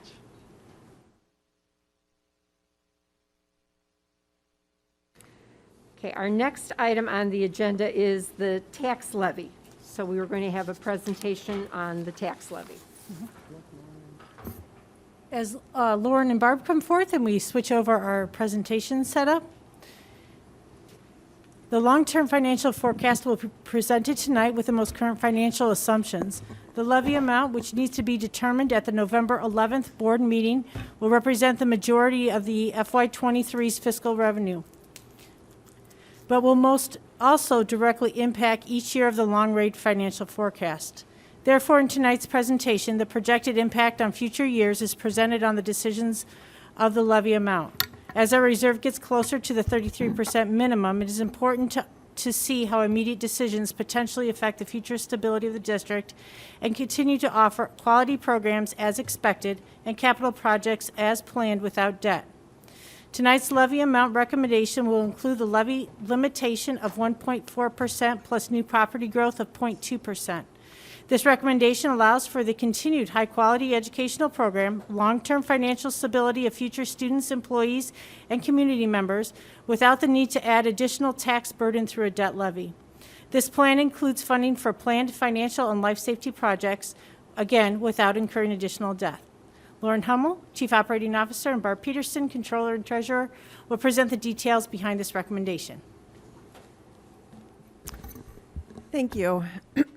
Barb and I are pleased to be able to continue sharing information with you this evening surrounding the development and recommendation of the 2021 tax levy. The levy is presented to the board over a series of meetings. Introductory information was first presented to the board at the September meeting, and tonight's agenda will provide the board with additional information on the levy, including the 2021 levy recommendation. The board will then be asked to set the amount of the tentative levy at its meeting in November, followed by a public hearing and levy adoption scheduled for December. The levy must be approved and filed with the county clerk by the last Tuesday in December. Real estate taxes are by far the district's greatest source of revenue, making up over 85% of our revenue in the current budget year. For this reason, the tax levy is a critical process to ensure that the district maintains adequate revenue to sustain operations both in the short and long term.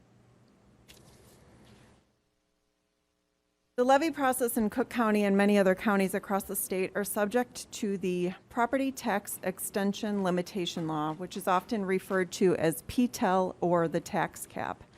The tax cap rule was implemented to set a cap on the amount that taxing bodies may levy each year.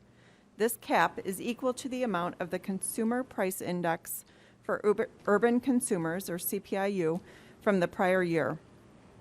The tax cap also allows for new construction growth to be levied for the year in which it was added to the tax rolls. For the current 2021 levy, the tax cap limitation is 1.4% plus new property growth. The tax cap law uses the prior year levy amount as the baseline for the following year's limitation calculation. Therefore, if a taxing body levies an amount that is less than the limitation, the baseline is lower each year for the purpose of calculating the levy limitation moving forward. Any amount that is levied less than the tax cap may not be recaptured in a future year. Under the tax cap, the district and all other taxing bodies in Cook County are subject to the levy limitation of 1.4% for this current levy year, which is equal to the 2020 rate of the CPIU. It is anticipated that the district will have approximately 0.2% in new property growth for the current year. The tax cap does allow taxing bodies to levy beyond this limitation for the purpose of repaying outstanding bonded debt. However, District 211 has not had debt for several years and therefore is subject only to a levy increase equal to that under the tax cap limitation. New property growth accounts for tax revenue that's attributed to new construction, which is added to the tax rolls. New property may include things such as new housing developments, a recently occupied office space that was previously taxed as vacant, or the new valuation attributed to the expiration of a TIF district. Under the tax cap, new property growth is levied outside of the limit of CPI. However, the rate of new property is specific to those individual properties and does not increase the levy to an existing property owner. Over the past 5 years, the district has averaged new property growth of about 0.3% each year. However, for the current levy year, it's estimated that we will receive 0.2% in new property growth as there are no active TIFs that will be expiring this year. While the budget and levy sequence overlap, the final 2021 levy rate does not impact the current year budget, but rather will be included in the development of next year's budget.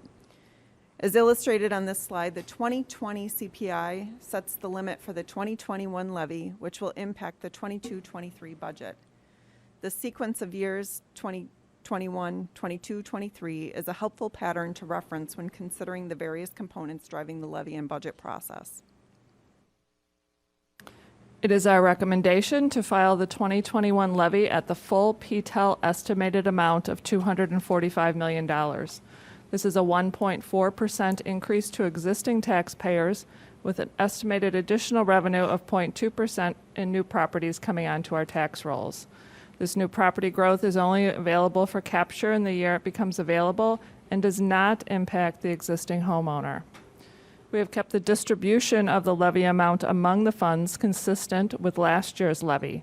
As you can see, each fund's share of the total levy is increasing by the same percentage, 1.6%. Each year when preparing the levy, the amount recommended is determined to ensure that taxes levied are adequate to continue supporting our instructional and operational programs, that the levy amount maintains stable financial basis for the district moving forward, and that the levy amount allows the district to continue to fulfill our facility improvement commitments while remaining debt-free.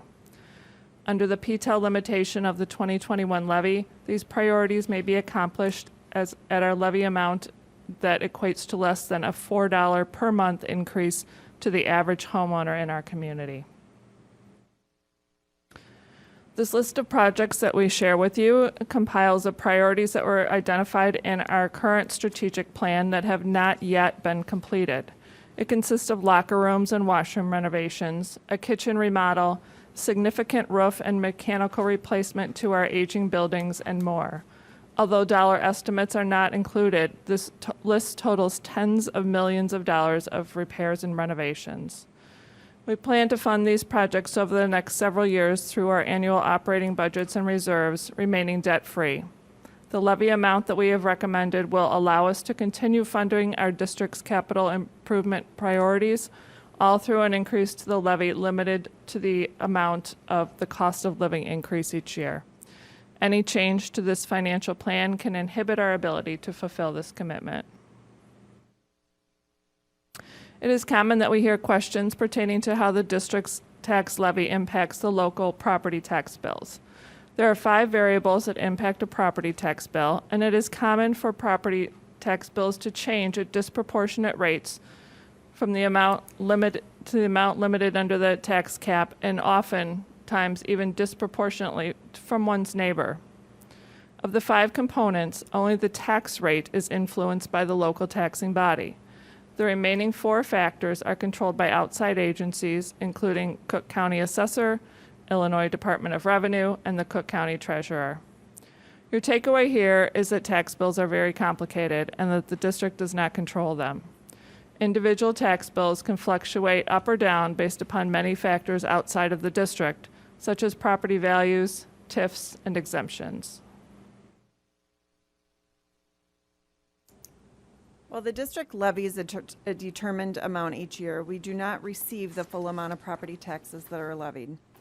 The chart on this slide represents the amount of property tax refunds that are issued against the district's property tax collections each year.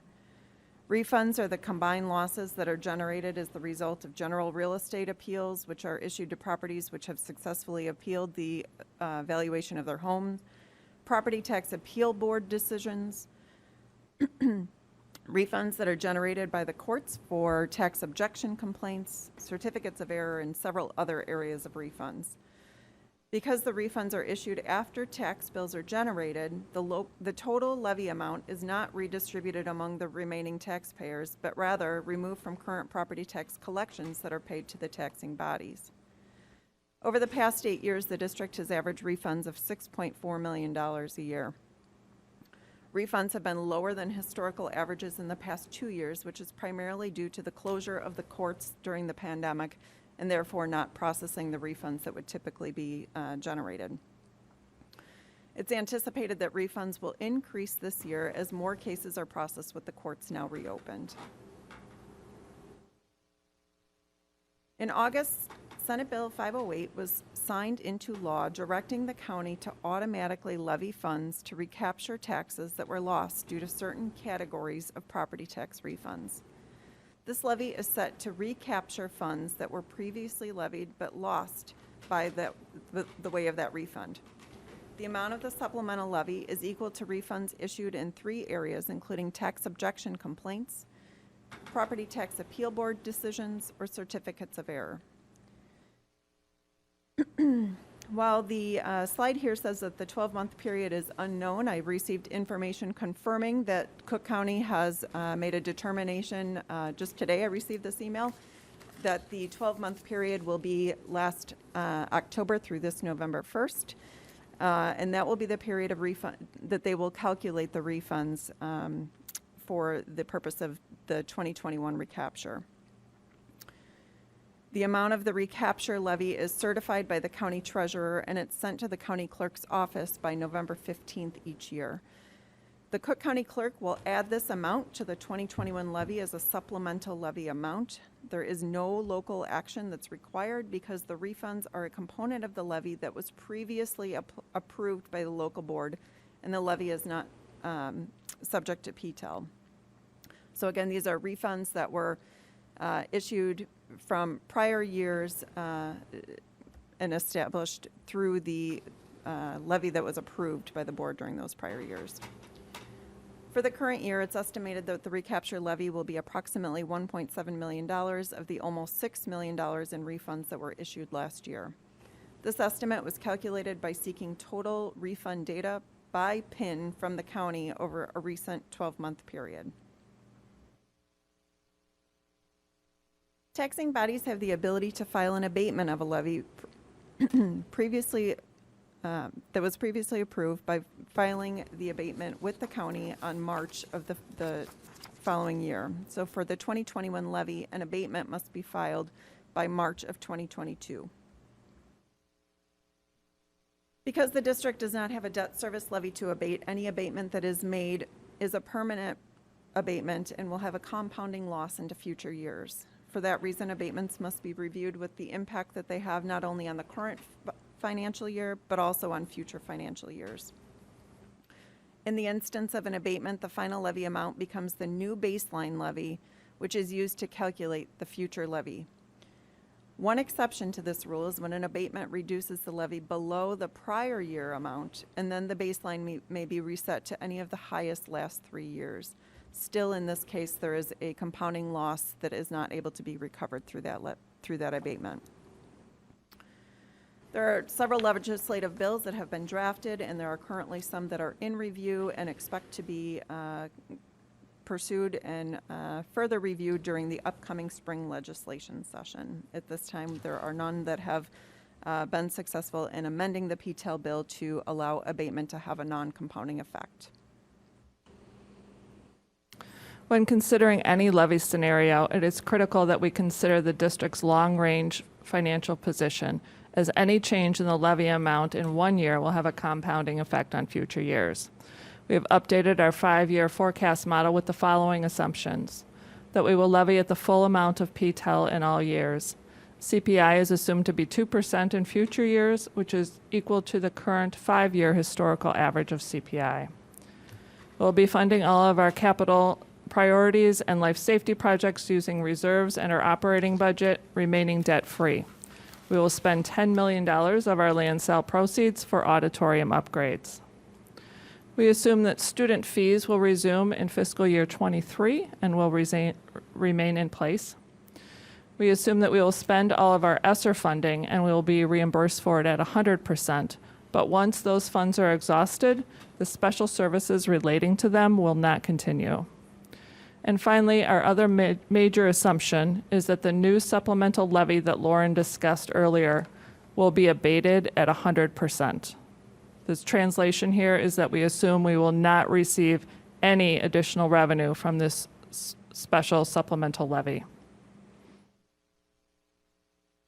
Here is the 5-year forecast with the assumptions presented. Fiscal year 2023 is circled, showing the impact of the 2021 levy.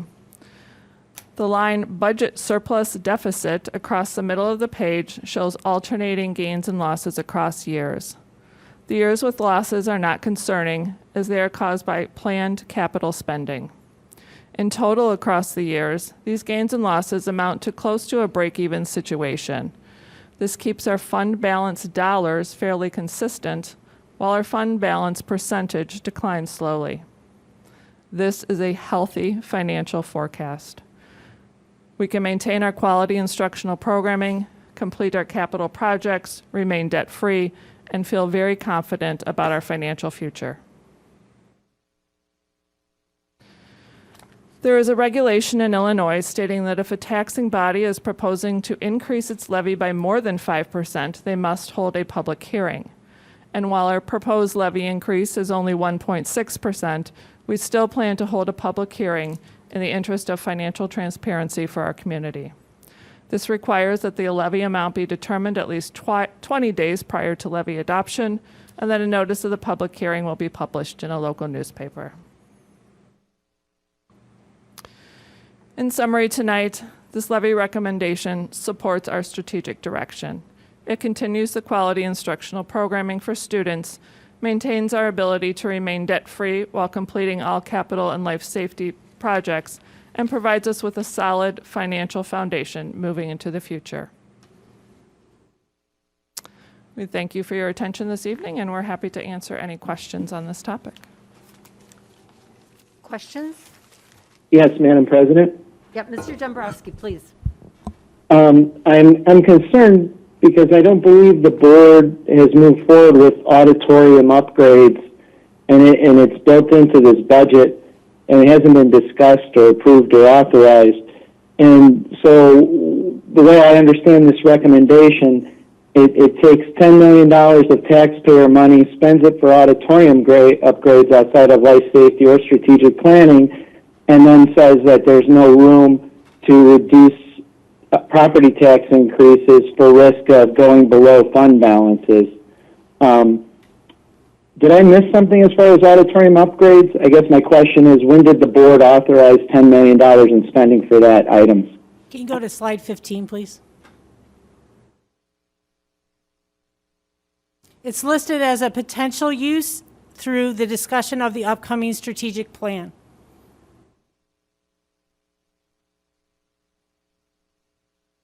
So am I correct in understanding that it's built into the budget as something that would impact our future fund balance, but it has not been discussed or authorized, correct? It's in the forecast. And so would this projection change if that was something that was not authorized or the board had opposed? No, that's why it's listed as potential and for discussion in the strategic plan. And just to clarify, all of the items that are listed in that column, projected subject to review, are just that. They are subject to Board of Education discussion or another party's discussion and continuation. That would hold true for student fees, for the continuation of capital and life safety. All of those items are items that have been discussed and are included in the financial projection, however, are all subject to decision that would have financial impact on the district. Any other questions, Mr. Dombrowski? No, that's all I have at this time. Thank you. Anyone else? Yeah. So a couple of comments, not so many questions. I appreciate, again, as always, the clarity that I feel like you communicate this complicated and information in a very clear way, as clear as possible. So I appreciate that. I've said that in the past. But a couple of comments. And I understand that we're not having these discussions now, as was just highlighted by Mr. Dombrowski, because I had the same reaction. I understand that these funds are certainly subject to board discussion, but I can tell you right now I'm not interested in spending land sale proceeds on auditorium upgrades.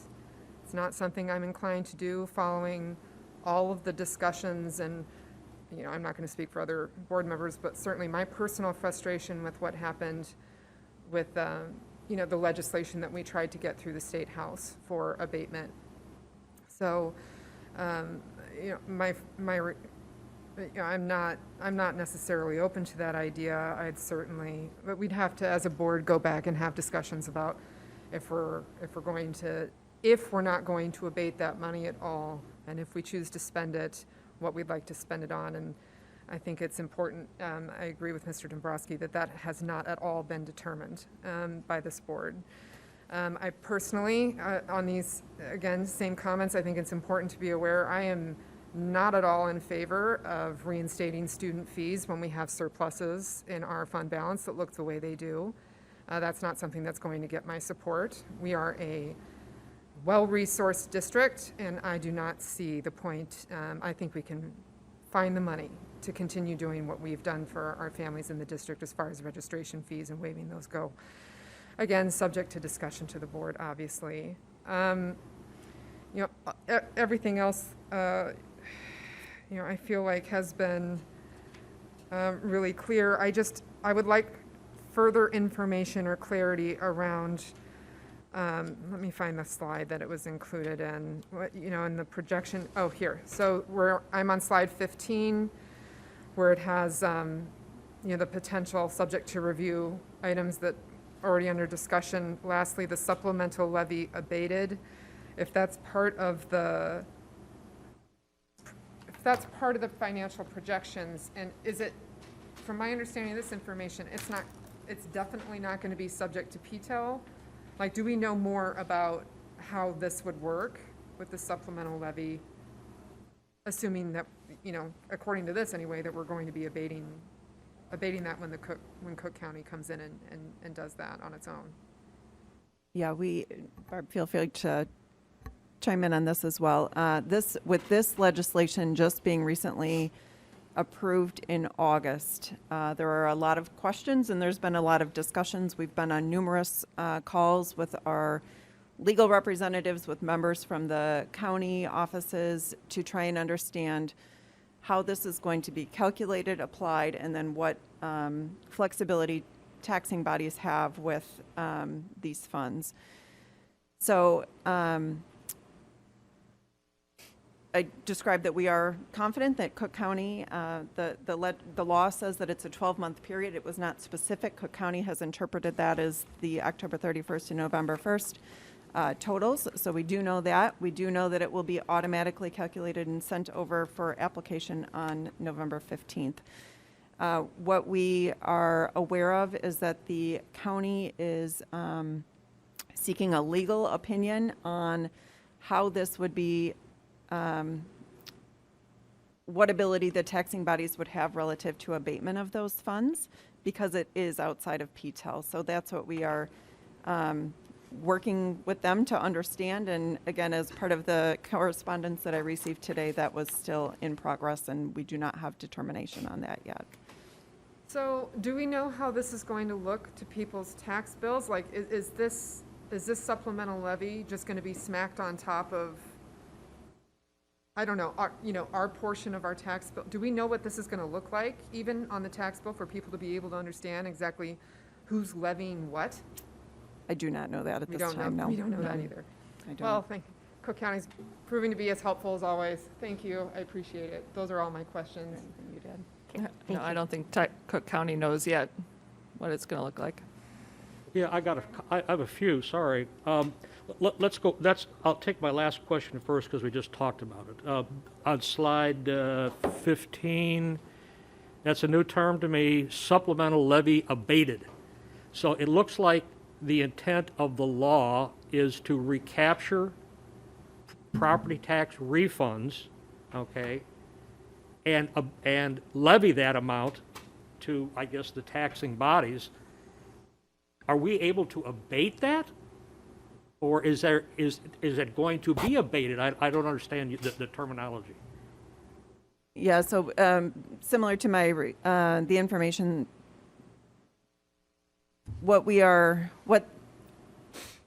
several districts have asked for clarification, and the county is seeking a legal opinion to understand how those funds could potentially be abated. The example that they provided to us is a listing of our levy by fund and then a supplemental levy amount at the bottom, which would be on our documentation. What we are working to understand is if we can file an abatement that would have a non-compounding effect because it's outside of PTEL on future years. And at this point, the county clerk's office is formulating a legal opinion on how that would work. So it could be fair game for abatement? Could be, Oh, yes. We do not But we don't have know. determination yet. Our plan in this forecast model is that we can abate it and we would abate it. Okay. Slide 8, please. And then slide 11, you use the term, there's the term rate in slide 8 in the right-hand column. And then on slide 11, it's description, line 4, and highlighted in yellow, tax rate. Mm-hmm. Do we calculate what the rate is? And I don't understand how the calculation is made. I mean, I understand the levy percentage, but I don't understand the rate. And that has a difference. The higher the rate, the more taxes you're gonna have to pay. It's like that mysterious what's it called? Adjustment rate that comes on Cook County bills, 2.8, and the multiplier. Equalizer, yeah. Where do they Yes. come up with that? So Yes. I mean, I'm not asking you to answer that question, but how do we calculate, or do we calculate the educational fund rate of 2.1911? Yeah, so the tax rate in general and the total amount, what was it, slide 8 here?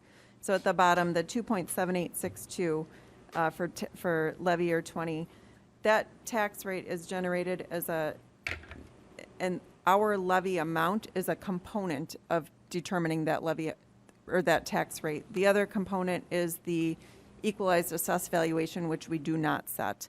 So in the event that our EAV goes up in the area, What goes up? the EAV, the equalized okay, assessed valuation, then that tax rate goes down potentially, EAV and goes vice up, okay, versa. yeah. So that we are one component in the calculation of that tax rate. So it's a generated rate, we don't calculate it. We do not calculate it, but It's you generated can from- calculate it because it is just the formula of the levy divided by Okay, the EAV. Okay. Excel spreadsheet. Slide 13.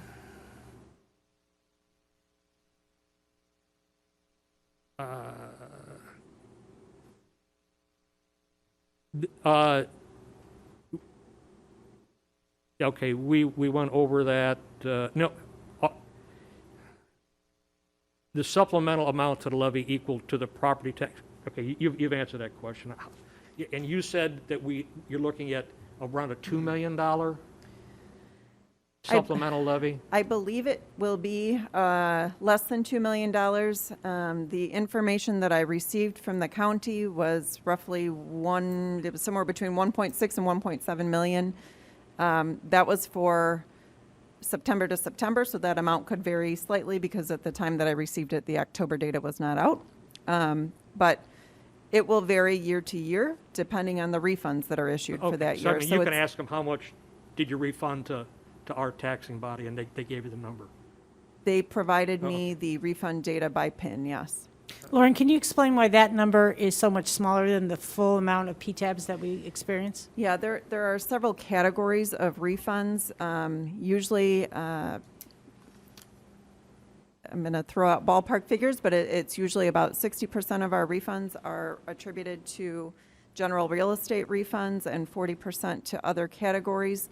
So of that 40%, we're looking at only those three categories: the certificates of error, property tax appeal board decisions, and tax objection complaint court awards. So there are other categories of refunds that are issued, and we will continue to lose those funds out of our collections, but they are not a part of this recapture levy. Slide 14, it's not on the slide, but I heard something in your presentation. Prior year amount, I lost it, I couldn't hear everything. So what does that refer to? I believe you're referring to the 3-year look-back provision. Is that? Yeah, okay, I think that's what it was. So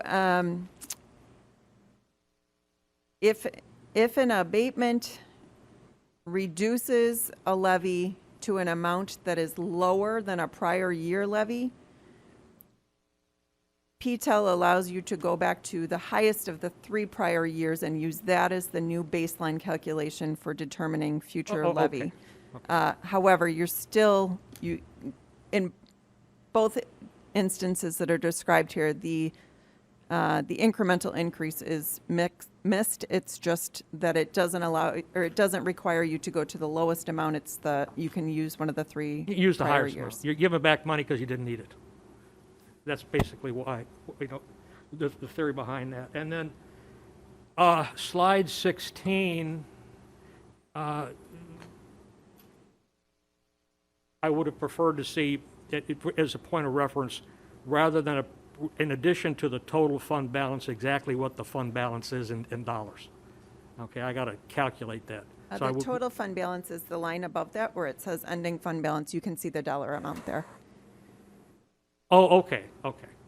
And, okay, so that, in the 2022, the $147 million ending fund balance represents everything, and then you've That's the total fund balance, and the educational fund balance is 40% of that number, or the educational fund portion of the ending fund balance is 40.1%. So the ending fund balance that you see here is the total fund balance combined dollars for all funds combined. The percent reference is how much, so the 52% is if we were to take the following year's expenditures, that $147 million is 52% of next year's expenditures. You don't have the breakout of the ending fund balance in dollars here for the educational fund, but it would be similar if we were to break that out. The dollars that we have available would cover 40% So of next year's expenditures. The ending fund balance, I guess, does that refer back to total expenditures? That's around 50%. Is that kind of what we're saying there? Could you repeat that again? I'm sorry. The $147 million is about 50% of the total expenditures. Is that Yes. the point of reference? For next year. For next year. Yes. And I guess we passed the budget, didn't we? So in this particular example, if you look at the column that has the red box around it, just in the middle of the slide, we have total expenditures, $283.9 million. I'm missing it. That's the red box projection fiscal year 2023, correct? Correct. So the third number down is the total expenditures, which is 283,971. Yes. Okay. So the $147 million ending fund balance from this budget year is 52% of that $283.9 million. A lot of calculation going on there. Yeah. Then, I appreciate you're tying the levy to a possible abatement, okay? And the way that I calculate it, we have a $17 million surplus generated by the land sale, and another $17.8 million generated by money that we didn't spend because of COVID. So that's a grand total of around $34 million. Am I wrong? We have generated surpluses. We generated a surplus by selling the land. That's $17 million. Yes. And there was a unanticipated surplus generation because of reduced spending for COVID of around $17 million over the last 2 school years. And some of that $17 million is timing. Is what? Timing of expenditures that will happen in the future that didn't happen during the COVID period. So $30 million, maybe? That's a lot of money. I mean, there's got to be something in there even if, I mean, it's not going to hurt remaining debt-free. I mean, at least 17, maybe 20 million bucks. That's a comment. That I think that has to be part of the discussion prior to taking a vote on what we're going to do with the levy. Knowing that the levy doesn't have to be, I mean, an abatement doesn't have to be filed by March, but I think it affects. We retroactively affect what we vote on in December, or is approved in December.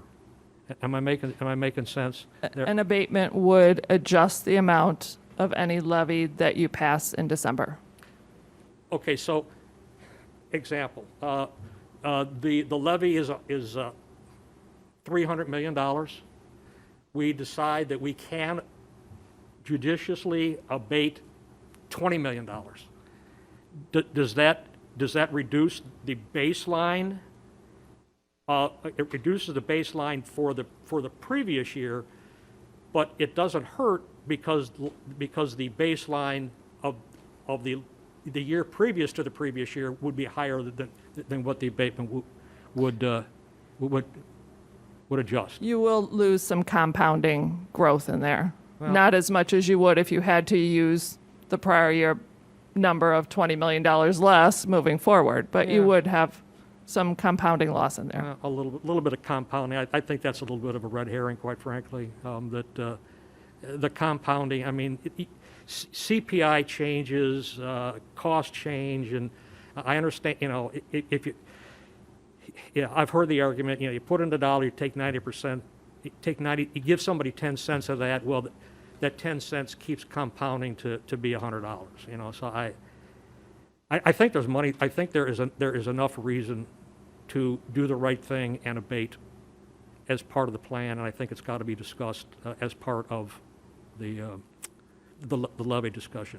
I mean, wasn't information shared with us via the board? I know it's not in this presentation about what would financially happen to the district if the entire proceeds, $17.1 million, was abated, and didn't that say within 5 years we're below our reserves?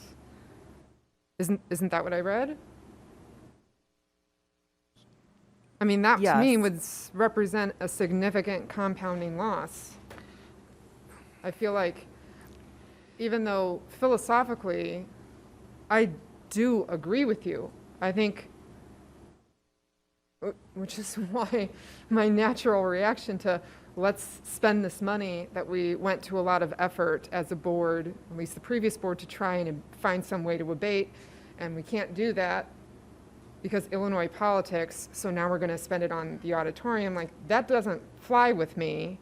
But at the same time, when I see numbers saying, okay, if we went ahead and abated under these conditions clearly laid out, and we're below our operating reserves within 5 years, meaning by the time both my kids are in District 15, you know, out of District 15 and District 211, you know, our financials don't look anything like this at this point. I mean, that to me, that's not the, that's you know, trying to fix, put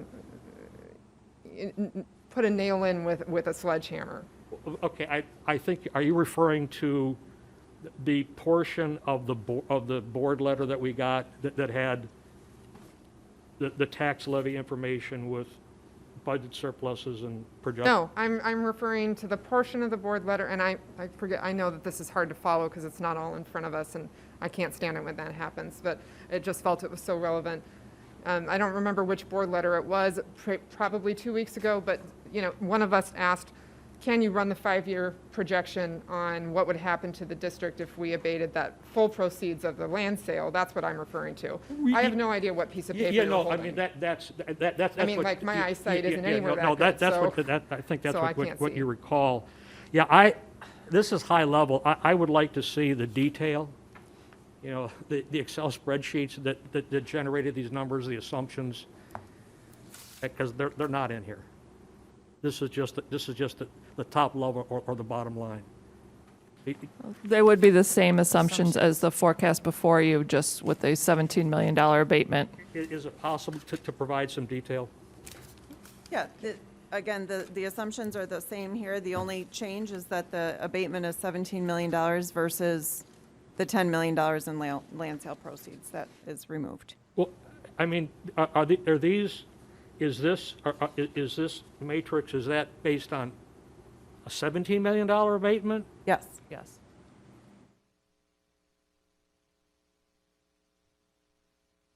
And to use the other $17 million or 15 for what? It just stays as a component of the fund balance. Yeah, I'm skeptical. I really am. I don't, you know, trust but verify. I'd like to see how these numbers were generated. It's an Excel spreadsheet with assumptions that somebody, that you key in. And maybe we have a few more meetings, so we'd be able to maybe discuss a little bit more at our November 11th meeting in regards to this, and maybe some of the questions can be put down, written down and sent to Dr. Small to share with the staff here to get more information then. I apologize. I do actually have 2 follow-up questions, but I want to make sure you're done, Mr. Kramer. I don't want to. Yeah, thank you. Okay, I have 2 follow-up questions based on some things that you brought up. And the first one is, do we have any expectation for when we're going to get this legal opinion about whether or not we can abate the supplemental levy? I mean, they're putting the levy on the roll now. Yeah, I do not, other than to say that it would be, the deadline for abating is March, the end of March 2022, so I would think they would need to give districts time. The email that I received said that they are seeking the opinion currently, so. Okay. I'm sorry, I wish I had better no, information. you can't apologize. We don't apologize for things that aren't your fault, right? And then the other, forgive me if this is silly, but I just want to make sure I understand. So when you're talking about that 3-year look-back provision, and, so when we're saying, like, if we levied an amount lower than the previous year's levy, is that levy by percentage or levy by total dollar amount? How exactly is that calculated? It would be by total dollar amount. Total dollar amount, okay. Yeah, okay, thank you, I appreciate that. That's it for me. Mr. Rosenblum? I have a couple things. First of all, on slide 9, it says that the increase to the average homeowner is $40 of property taxes.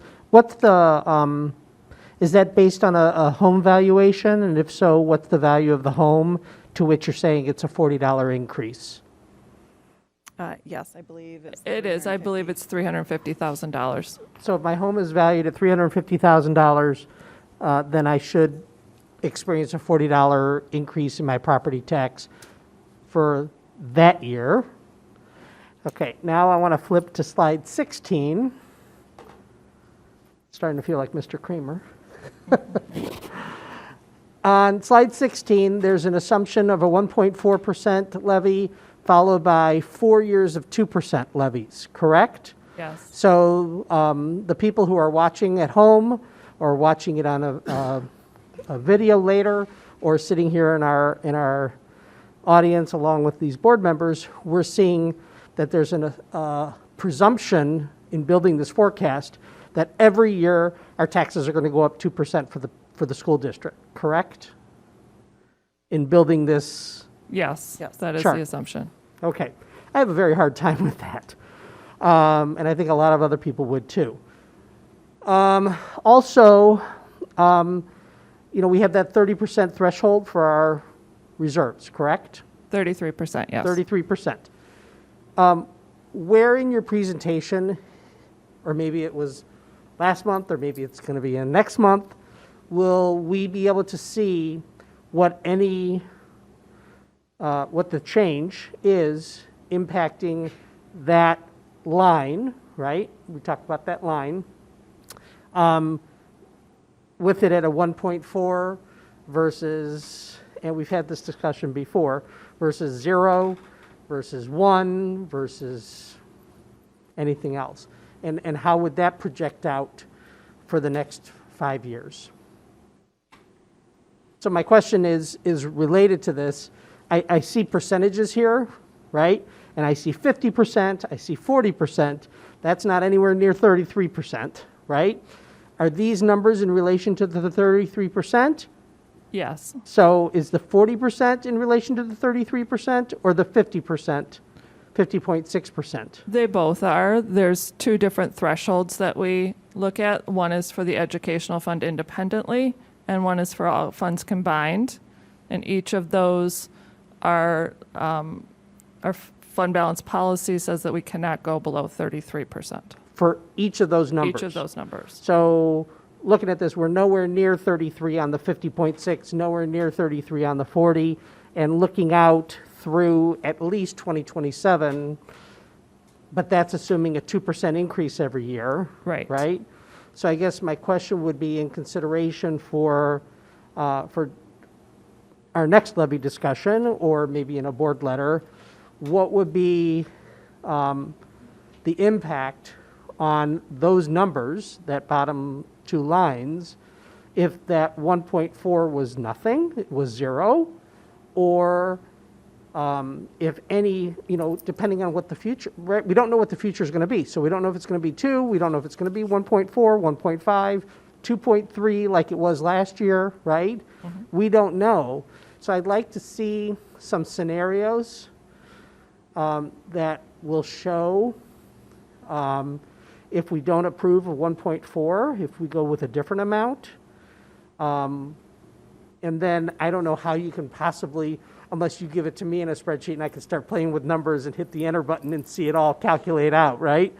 How I could see how those numbers will stay above or approach that 33%, right? Because what I'm seeing here right now, these numbers are, in my opinion, significantly higher and safe and healthy, as you said. You know, we have a healthy budget and a healthy school district financially, but I want to know what other numbers could do without making us unhealthy. Sure. A comment that I'll have back to that is that our recommendation is to pass the levy at the full 1.4%, and then if we want to come back and take a look at an abatement after the first of the year, to do that. And our rationale there is that we will know what next year's CPI will be, so we will not be estimating that 2%. And we will also know what the board's decision is on student fees, because we did make an assumption that we would continue student fees. We've heard from you tonight that there are other opinions on that. And those two factors will significantly change this projection. And so I would ask that, you know, we consider passing the levy at the full amount and come back when we have more and better information and talk about what those different scenarios of abatement would look like at various levels. I think it's also important, I mean, my understanding of the 33.3%, I wasn't on the board when that was originally set, like that, you know, if we reach 33.3%, like the red lights are going on, that's a warning signal. That's not, oh, we finally reached our target area. That's a, oh no, you know, we've got it, this is our bare minimum, and this isn't a good place to be. So I know that we've, as a board, have never discussed, you know, what's over the line, like, you know, 50% is too high. I know we've never had that discussion, which I think is what you're alluding to, but I also think it's important to state that the 33.3%, which isn't immediately obvious to it certainly wasn't to me before, you know, I ran for the board, that's not the target financial, that is the bare minimum for smooth operational, you know, context. And I think if I'm correct, that line was considered and put in place by previous board members and boards who had experienced trying times in our district, right? And not being debt-free and all those types of things. It's okay, what's a threshold that we can tolerate without getting nervous, right? And getting concerned about what different things really have on our operations. I'm going to add to that at this point because I think it's probably appropriate. I know that when we looked at that a number of years ago, one of the questions was, how much do we need to have to be able to pay at least 6 months of salaries and other expenses and things of that nature? And I believe that's part of how we came up with the 33%. And maybe this is a conversation that we need to have. And maybe that fund balance needs to be raised because right now, if we want to have 6 months worth of money, just in case there's any difficulties or more PTEL, things of that nature, maybe we do need to raise it. Maybe it does need to be up to 38%. I don't know. That's something that maybe Ms. Hummel and Ms. Peterson can explore. I know all of our costs have gone up. Any repairs that we have to do, all of those things have gone up recently. So that's something that possibly we need to explore. And maybe that you know, that lower level, that basement needs to be raised up a little bit. Yeah, that's a discussion we haven't had. I know. Yeah. So, and that's something we need to have possibly down the road because we keep beating at this 33%. But again, I would rather have funding there available to maintain our buildings and do what we need to do. And I would not want to go through a referendum again. That was not a comfortable position to be in. for anyone. So, And do you have that's any other okay. I have one more thing to say, and that's, I would be hesitant to presume anything related to an abatement from Springfield or an abatement legislation from Springfield, right?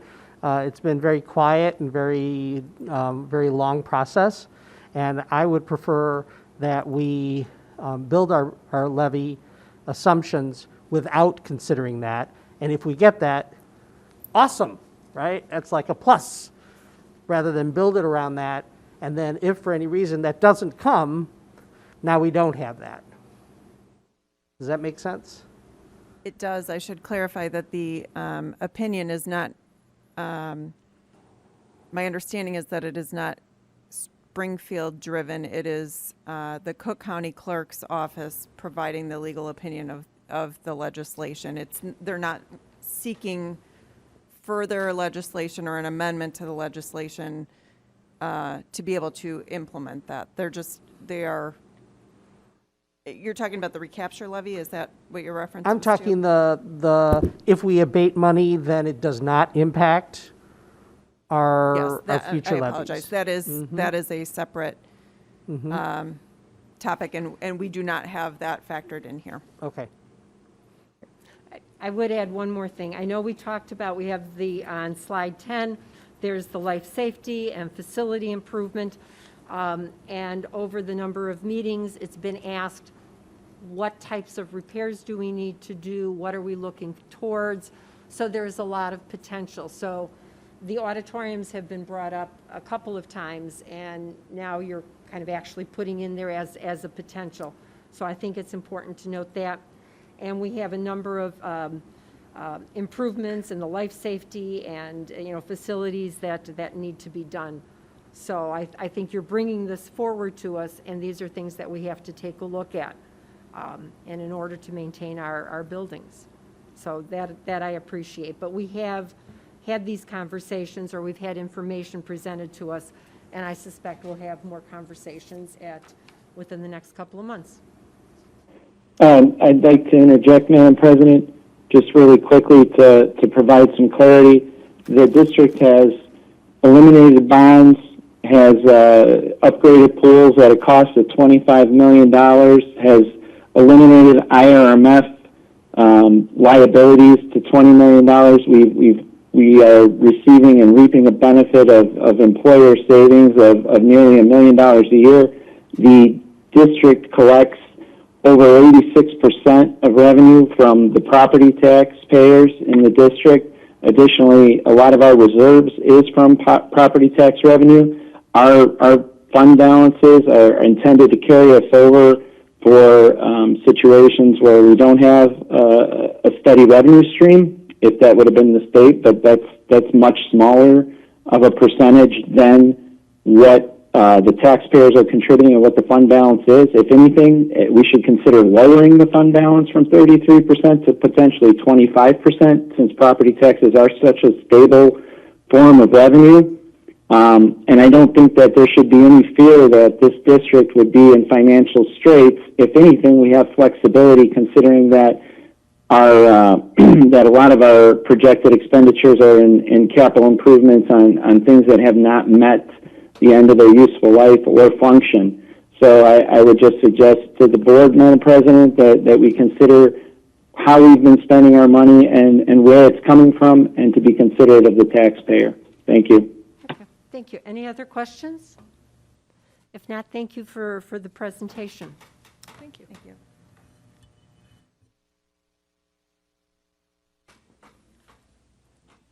Okay, and that leads us to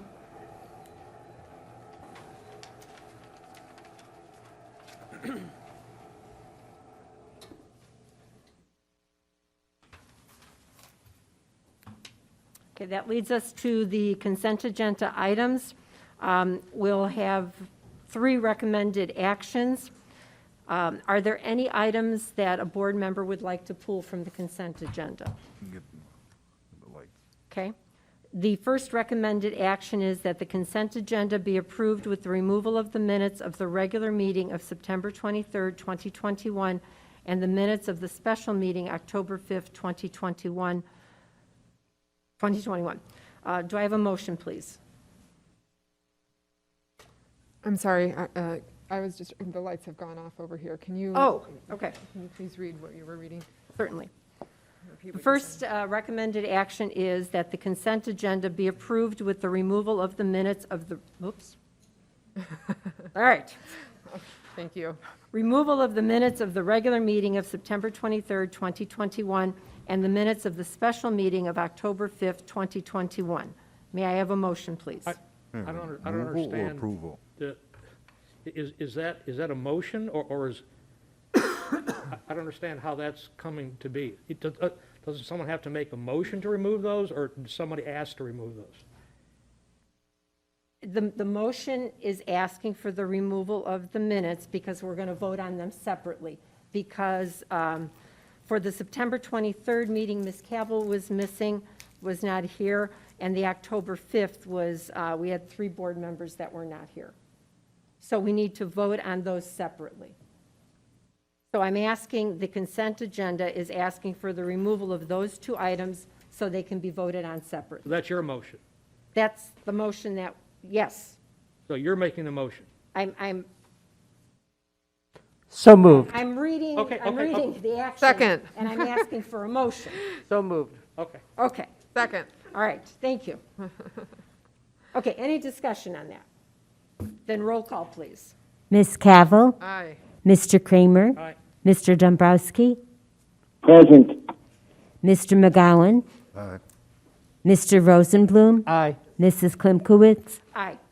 The second recommended action is that the minutes of the regular meeting of September 23rd, 2021 be approved as presented. Would someone make a motion, please? So moved. Second. Okay. Any discussion? Roll call, please. Ms. Cavill. Abstain. Mr. Kramer. Aye. Mr. Dombrowski. Aye. Mr. McGowan. Aye. Mr. Rosenblum. Aye. Mrs. Klimkowitz. Aye. And the third recommended action is that the minutes of the special meeting of October 5th, 2021 be approved as presented. May I have a motion, please? So moved. Second. Okay, any discussion? Okay, roll call. Madam President, I would suggest that you table these minutes to the next meeting. I couldn't understand that. Okay, why are you requesting that it be tabled? I don't think you'll receive a majority vote to pass the minutes. Mr. Dombrowski, was that a motion? If that's a motion, I second it. We're in discussion, Mr. Kramer. Okay? All right, so please tell me why. I think we need, I think we're going to wind up with a tie without Mr. Bradley.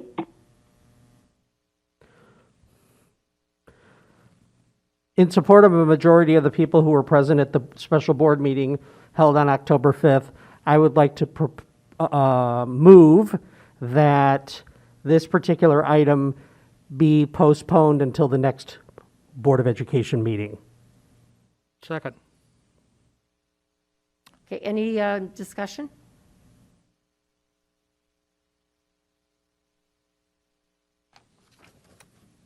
Okay, then may I have a roll call, please? Ms. Cavill. Aye. Mr. Kramer. Aye. Mr. Dombrowski. Aye. Mr. McGowan. Aye. Mr. Rosenblum. Aye. Mrs. Klimkowitz. Okay, aye. All right, thank you. With that, we move on to our special reports, freedom of information, and that's an information item. The next would be, were there any questions on that? Okay, the next would be the free and reduced price meal eligibility report. Any questions there? If I may make a comment on that? Please.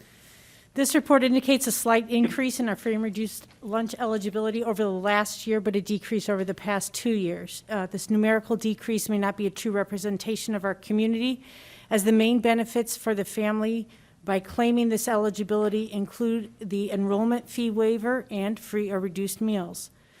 The waiver fees for all students and the National School Breakfast and Lunch Program provides free meals for all students. Once these current benefits for students are no longer in place, the free and reduced lunch eligibility will most likely increase, as families will be more apt to complete the process in order to gain a fee and meal waiver. So I just want to make sure everybody understood that they are our current numbers. I'm not sure they are accurate representatives of our community. Are there any questions? Okay, if not, the next item is the update on foreign exchange trips for the summer of 2022, and that's an information item. Unfortunately, we're not able to offer overseas travel experience this summer due to the complications of our COVID travel restrictions. Our faculty continues to creatively find ways to connect our students with unique and challenging language experiences, and we hope to have this opportunity available in the future. I have a question. Has this been communicated to the families that may have already committed or planned to participate in these programs? There were no programs planned. There were no there were programs no planned parents for it. that need communication. So there were no planned trips to, say, Italy or anything like that this coming summer by any of our schools? Correct. That differs from information that I've received from the community in that there's already been plans and funding To Italy? to a foreign country for at least one of our high schools for some of the students. Not to my knowledge through District 211 processes. Thank you. Would have it been approved by the board here in order for it to be a 211 trip. Okay.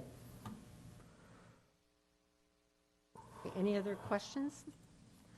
All right, then that'll take us to unfinished business, and the first item is the 2021 tax levy information.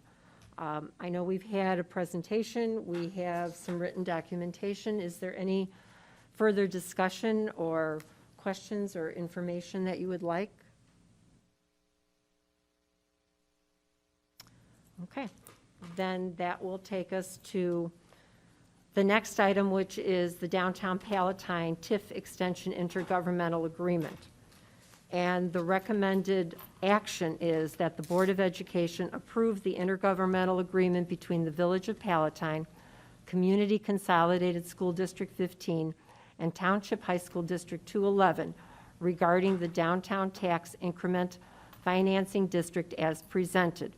And further, that the board direct the superintendent to issue a letter supporting the extension of the Downtown Palatine Tax Increment Financing District to the Village of Palatine as required by the Illinois General Assembly.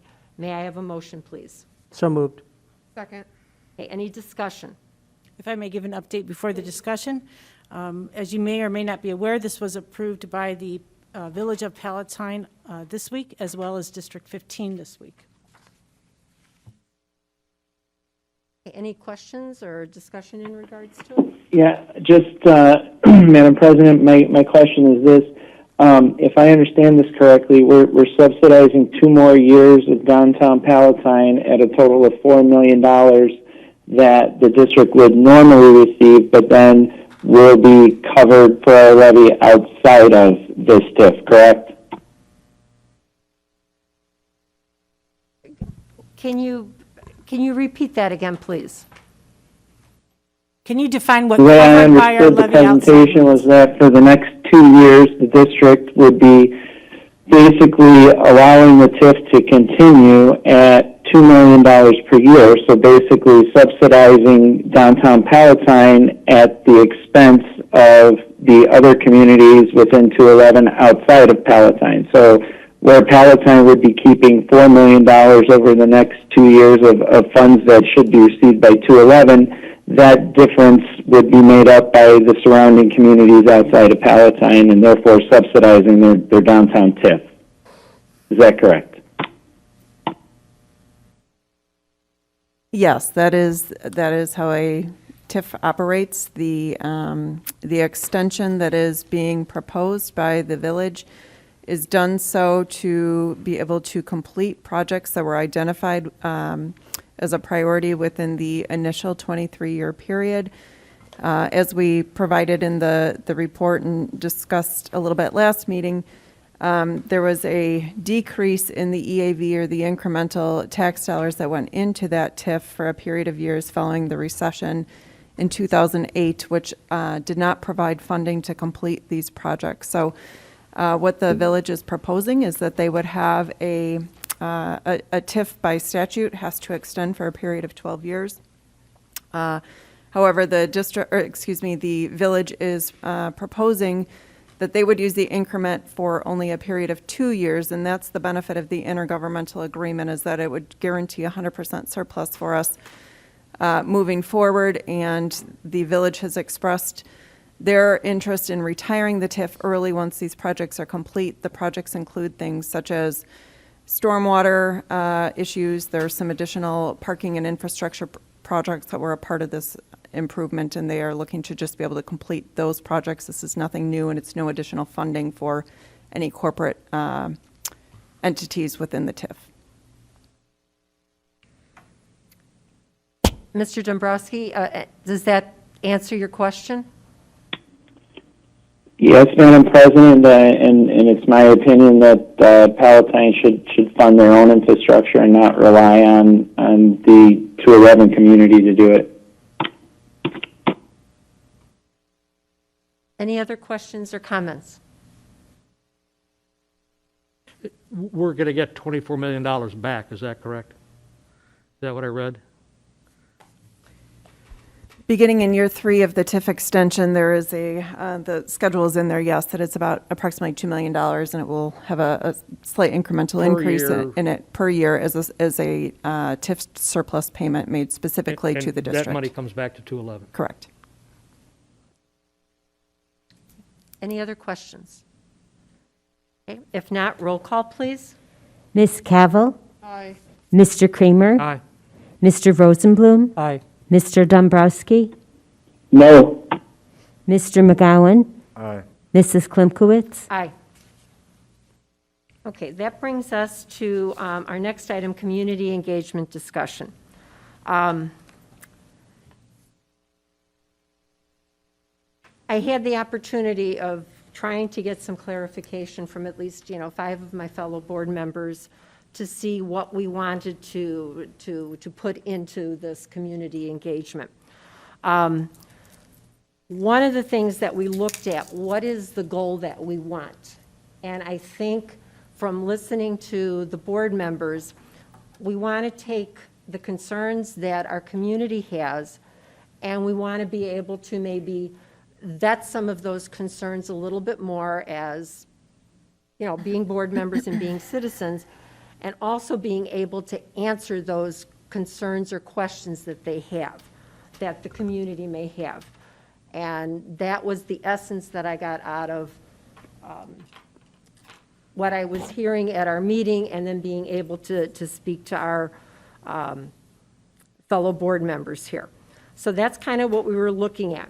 Reality is, we can kind of give our opinions, but we can't answer all of the questions, such as, talking about the levy and the budget and things of that nature, talking about our curriculum and talking about, things available for students. So we have to rely on our administrators that are here, plus the ones at the school, in order for us to really be able to answer questions of the community. So we met with Dr. Small, Mr. Rosenblum, and tried to put everything together and come up with hopefully a good community meeting to be able to address some of the concerns, and we would have to do it as a special meeting. So what we looked at was possibly our special meeting, having a type of a small information presentation with a focus on a particular topic, and topics that have come before us here at our board meetings. We then looked at answering the questions that people might have, focusing on that particular topic. And then also having a time for the community, giving about another 30 minutes of being able to have people ask us questions, people ask the administrators questions, and be able to answer as best we possibly can, or maybe glean a little bit more information of what the concern is of that particular resident that's sharing with us. We would look at the length of the meeting. I know we talked about an hour, but to try to do it well, we're looking at maybe 90 minutes, which would give enough time for people to speak, for us to give some information. What we were looking at was a potential special meeting for Saturday, November 13th, maybe from 9 to 10:30 a.m., and looking at the topic to be student support services, which could include our partner community services, in-school police, and student support teams. Not certain which school we would have it at this time. The superintendent would work on that. So let me see if Mr. Rosenblum has more to add, and then, we'll take questions or give me your comments. So, initially our conversation was around having a unstructured, interactive dialogue, right? But a couple things are putting a little bit of a limit on that. One is Open Meetings Act and the regulations around having a meeting and the requirement to have an agenda and roll call and having that structure around it. So it can't just be let's all just sit around and have a dialogue and a conversation, right, on whatever anybody wants to talk about. So that was one thing that we discussed. We still want to have that interactive opportunity. And so that's where some of those guidelines and the structure around it has come from. But I still want to be able to have that. Now, keep in mind that we're not going to be able to answer everybody's questions, right? And it should be a Q&A opposed to any kind of confrontational or accusational interaction, right? It really should be a Q&A type session, but keeping in mind that individual board members can't answer as an individual board member, right? Because we represent a body of 7. So there may be some questions that come from the people in attendance that it might be we'll have to get back to you. But have to get back to you is more than people are getting today, right? Somebody stands up here at the podium and it's almost like they're looking at a blank stare. And nobody says, hey, listen, we'll get back to you on that. Let me check into that and be able to respond. So that was one thing that we had discussed, was being able to do that. Another thing was having an idea perhaps in advance. People could submit their questions in advance. And if we know that there's going to be a question about something specific to one area in the administration, we can have somebody from that administration either present or provide an answer, so that we're able to provide that right back to the person in that open session. So that was something else. We're trying to model it after other local governing bodies do, right? Be it, we talked about bagels with the board, right? And there's coffee with the council and those kinds of things that have that structure but still allow that interaction. So it was very important that we have that ability to respond, but making sure that as a board that we're responding appropriately, we're providing some feedback and information back to someone, we're addressing concerns, and do that as best as we can with the limited amount of time. Dr. Small? Any comments? Along with what we would like to call this event, we did ask, I did ask Aaron Holmes, who's our new communications director, to give us some kind of a moniker or a name for this meeting. And she suggested 211 together. And I think that that's pretty timely, because when we did our strategic plan, we were the 211 of tomorrow. And I think right now we've got to work at getting to be together. We listen to the community. We want to be able to work together. And hopefully this would be an avenue to be able to do that, to find out what some of the concerns are that we've had here, and be able to have a dialogue and provide more information in regards to it. So maybe, 211 Together community meeting would be a positive thing. I think we have to start turning some of this negative around and looking at things in a positive light. That's my hope for our meeting and our ability to go forward, because we're all concerned about our students. We want the best for them. We want the best for our community. And it's vital that, at least in my opinion, that we really work together. So please give me your input, and if this matches what you kind of envision or this would be workable, then we'll go ahead with this. So if there's, consensus to go with this. Okay, well, we'll start with the things that I think are right. Community has been asking for more engagement. So the hour and a half, I think, makes sense to put it on the weekend. I think is accommodating to community members. The presentation at the beginning, I think, is positive for community members. There tends to be a lot of information that is floating on District 211 website or our communication that parents and community members just don't have access to, or they just don't see it. So I think District 15 does like a District 15 newsletter every week, and they just kind of jot down the most important issues or things that come up at that time, something like that. So I understand that. The comment section, I'm not really sure, but it just feels really rigid to me. I don't. Is the only median is there no common ground between a full-fledged special board meeting and then something completely separate as an individual? Is there no middle ground there?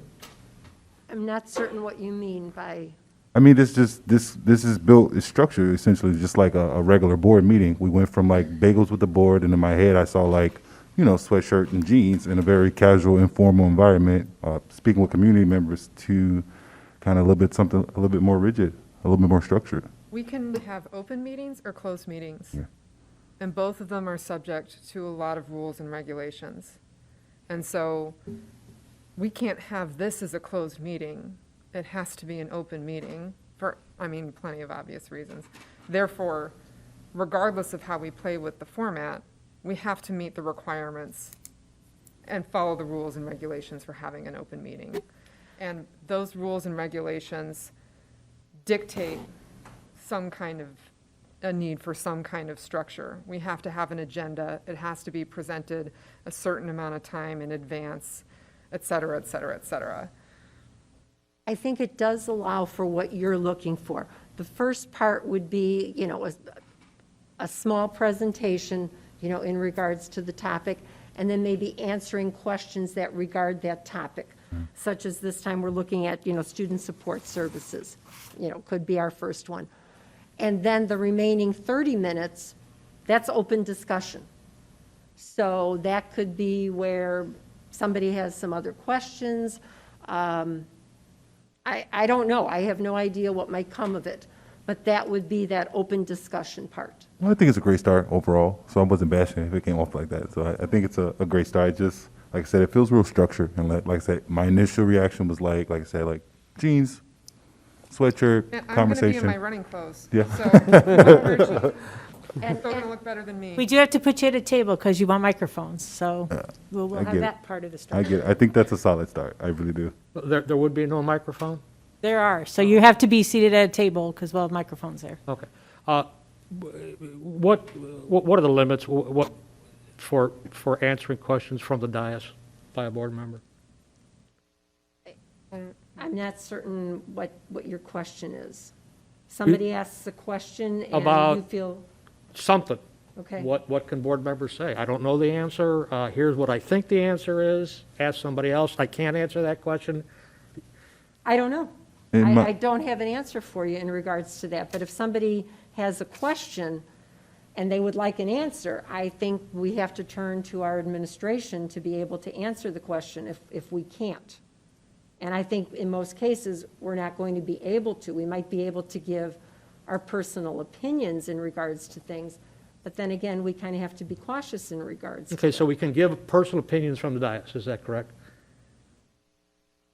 I mean, I don't know. I You don't can think, give your it's opinion probably as not an real. individual board member. What's that? As an individual board member, Yeah, correct? so this is my opinion. Okay. And there's nothing that prohibits us from staying after the meeting to talk with the folks. Absolutely not.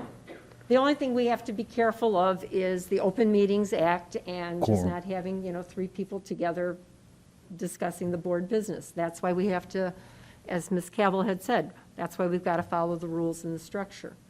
But certainly, people can stay afterwards and talk. I know that in part of our discussion, and, and I don't remember which board member brought it up, even suggesting that the principal at the school that we have it act a little bit more as the facilitator, being able to read the questions. People can put down their questions, and he could read that, and people will be able to ask questions. So this would be our first time trying something like this. So one thing we had talked about was maybe as people come in the room, they can grab an index card, right? And if they don't want to ask, stand up and ask their question, they can ask it on an index card. Those cards can be collected. And we may see individual questions, but we may also see a theme, right? We may see a few people ask a similar question, and we can kind of group those together and respond to that as well. So like Mrs. Klimkowitz said, this is, and you did too, Mr. McGowan, this is our first time, right? It's almost like we don't know what to expect, right? We'd like to think we do, but let's see how it goes, and from that, make decisions forward. And we can debrief at the December meeting and what our thoughts were, and maybe get some feedback from the community, what they thought, and how it can go.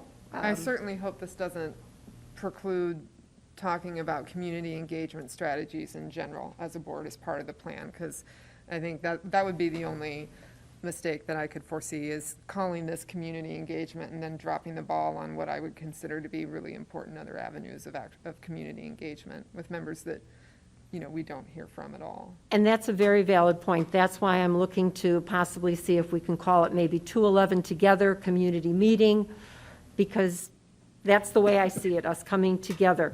And you're right, community engagement involves a lot more, which could be the surveys or things that, as were presented to us this evening as we prepare for the strategic plan.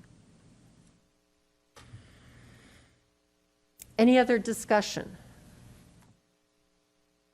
Okay, so is there consensus then to move forward with the suggestion to have it on the 13th of November, that the topic would be student support services, and have some appropriate people who might be able to answer those questions? It's a yes from me. Yes for me. Okay, thank you. Did Mr. McGowan? Someone mentioned including the principals and the. Well, yeah, Absolutely, right? it would be nice if the principal for that school would be there, if at all possible. Absolutely. I Yes. thought that was, kind of a good suggestion, because there might be more people coming from that one particular school, and that would be a good opportunity, interaction, and opportunity. It's a yes. Okay. Mr. Kramer? Sure, let's do it. Okay, Mr. Rosenblum? Absolutely. Okay, Mr. Dombrowski? Agree. Okay, thank you. All right, then we will work on this and, get more information and be able to publicize it and move forward with it. So I thank you very much. Okay, that leads us to new business. And the next item is the 10 years facility and capital improvement plan. That's an information item. Are there any questions in regards to that? Dr. Small? Can just draw the board's attention as our financial and our facilities plans tie together. The end of this report is the future facility considerations. These are things that have not been voted on by the board yet. Included in that is the paragraph on the auditoriums, as well as various areas of our schools that remain air conditioned, including our applied tech classrooms, unrenovated locker rooms, gymnasiums, and fitness rooms. Okay. All right, thank you. That'll take us to the National School Boards Association National Connections Fee. There's a recommended action because we have it listed in here. And it is that the Board of Education approve the national connection fees of the National School Boards Association for a period of January 1st, 2022 through December 31st, 2022 at a cost of $5,335. I would need a motion. So moved. Second. Okay. Discussion in regards to this. I would like to say something. I would like to read into record and for the public a statement issued by Illinois Association of School Boards on a letter to President Biden by the NSBA, National School Boards Association. Here's the statement. On September 30th, the National School Boards Association issued a letter to President Biden requesting federal assistance in response to reported threats, intimidation, and acts of violence towards school board members and district staff. Since then, the letter has been the subject of intense commentary. It is important that you know where the association stands on this issue. The Illinois Association of School Boards supports school board members in their civic duty to represent their community and provide quality educational opportunities for all students of the district. The letter to President Biden was sent without the knowledge or input from the state associations that NSBA represents. While the letter drew attention to reports of physical and verbal threats made at some publicly held school board meetings, including isolated incidents here in Illinois, the incendiary language used in it detracted from that message. This is not the first disagreement that IASB has had with NSBA. Prior to this incident, the IASB Board of Directors was evaluating its relationship with NSBA. IASB previously expressed concerns to NSBA about problems related to governance, transparency, and financial oversight. IASB suspended payment of dues to NSBA for 2021 to 2022 and sought to address these concerns through changes to the governance structure of the National Association. Civic public discourse and public participation are welcome and are an important part of the democratic process and good governance. Parents are a vital part of this process, and Illinois school boards strive to listen to parents and the school community. IASB disagrees with NSBA's decision to request federal intervention and the decision by NSBA leadership to tie the request to claims of domestic terrorism and hate crimes. IASB believes in local control and will continue to support its member boards in providing effective local governance to their school districts during these challenging times. Boards of education are encouraged to work directly with local law enforcement to find solutions that protect individuals and to ensure that meetings can be conducted without disruption. IASB also believes that a strong federation of state associations can provide a collective voice on important federal issues. At its November 18th, 2021 meeting, the IASB Board of Directors will consider whether NSBA is the right vehicle to continue federal advocacy on behalf of Illinois school boards. That is the letter from Tom Bertrand, the IASB Executive Director. What's the date on that letter, please? Do you have it? I'm sorry. It was sent on October 20th. Okay, great, thank you. As at its November 18th, 2021 meeting, the IASB Board of Directors will consider whether NSBA is the right vehicle to continue federal advocacy on behalf of Illinois school boards. The fact that District 211 and this Board of Education are a member of the IASB, and to give us an opportunity to find out what IASB decides related to the state agency's continued membership in the NASB. I move to postpone the motion to approve the national connection fees of the National School Board Association for the period of January 1, 2022 through December 31, 2022, to the District 211 Board of Education meeting on December 9th, 2021. Can we have a second? Second. Okay, any discussion on the postponement? I mean, I appreciate you reading that letter.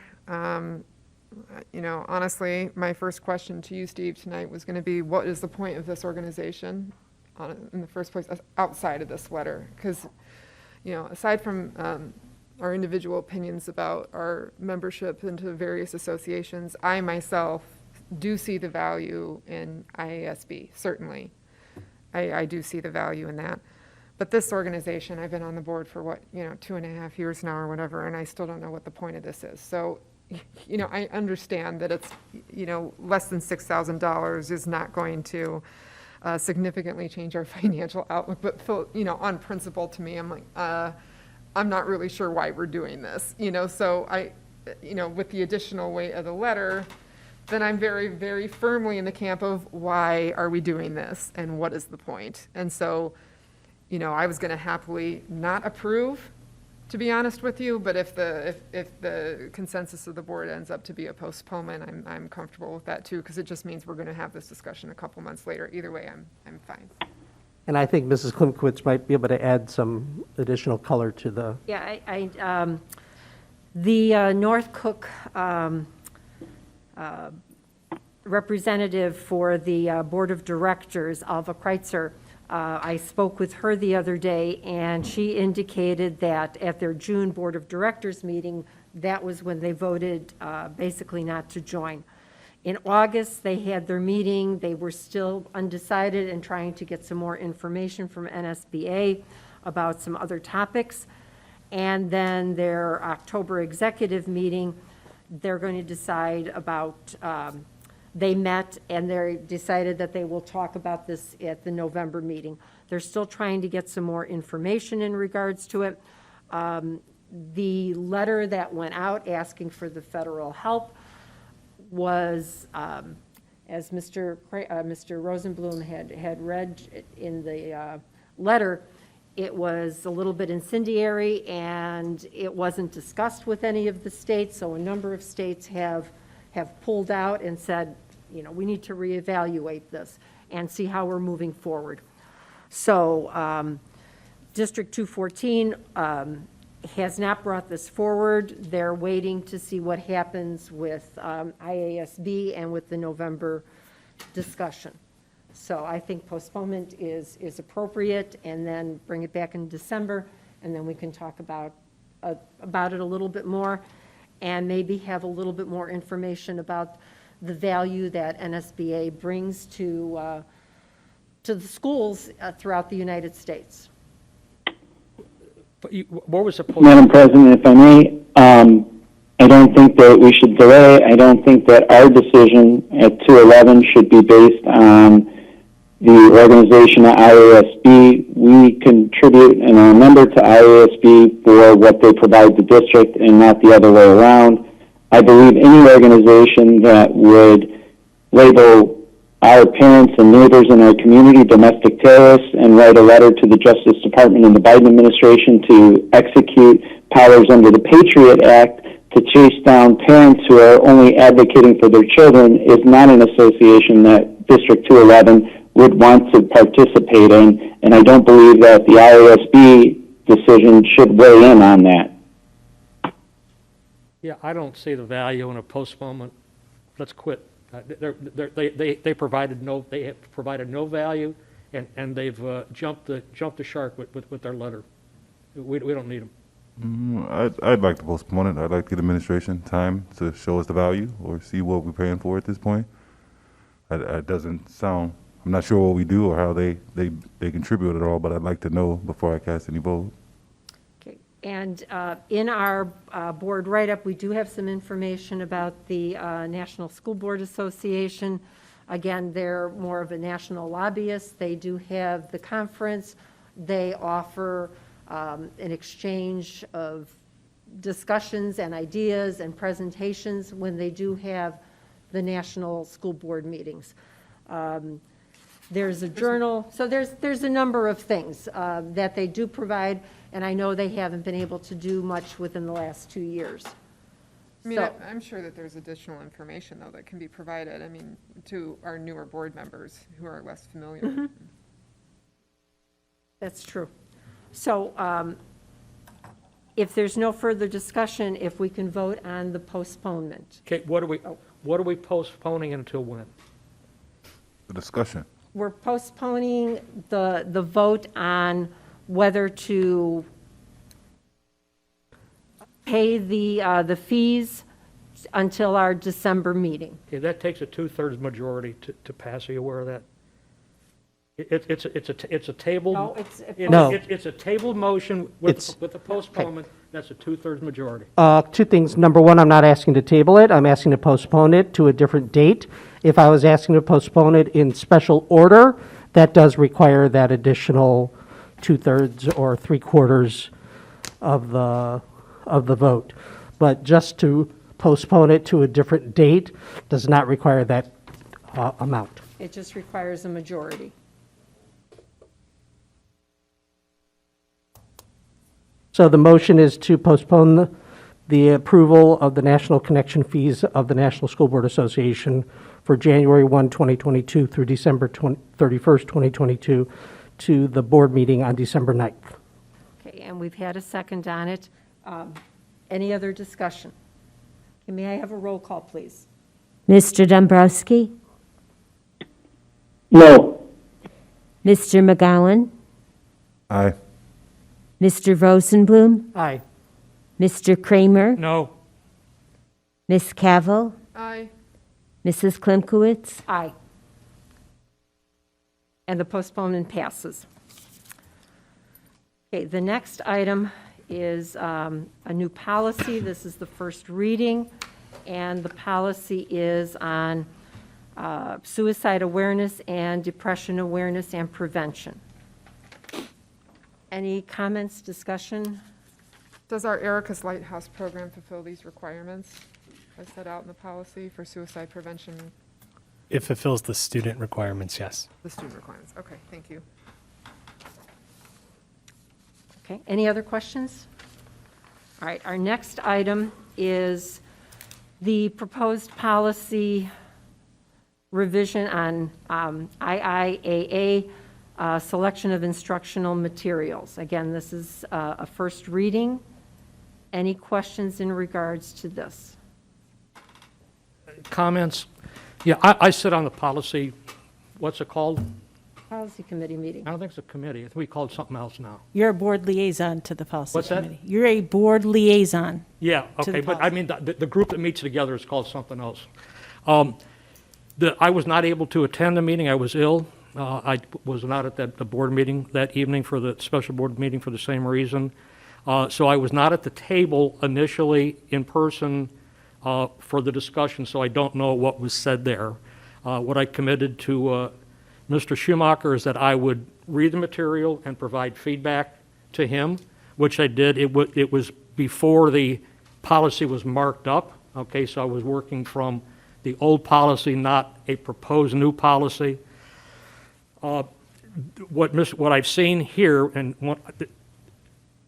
I got this in the email because I'm part of the group, policy group is what it's called.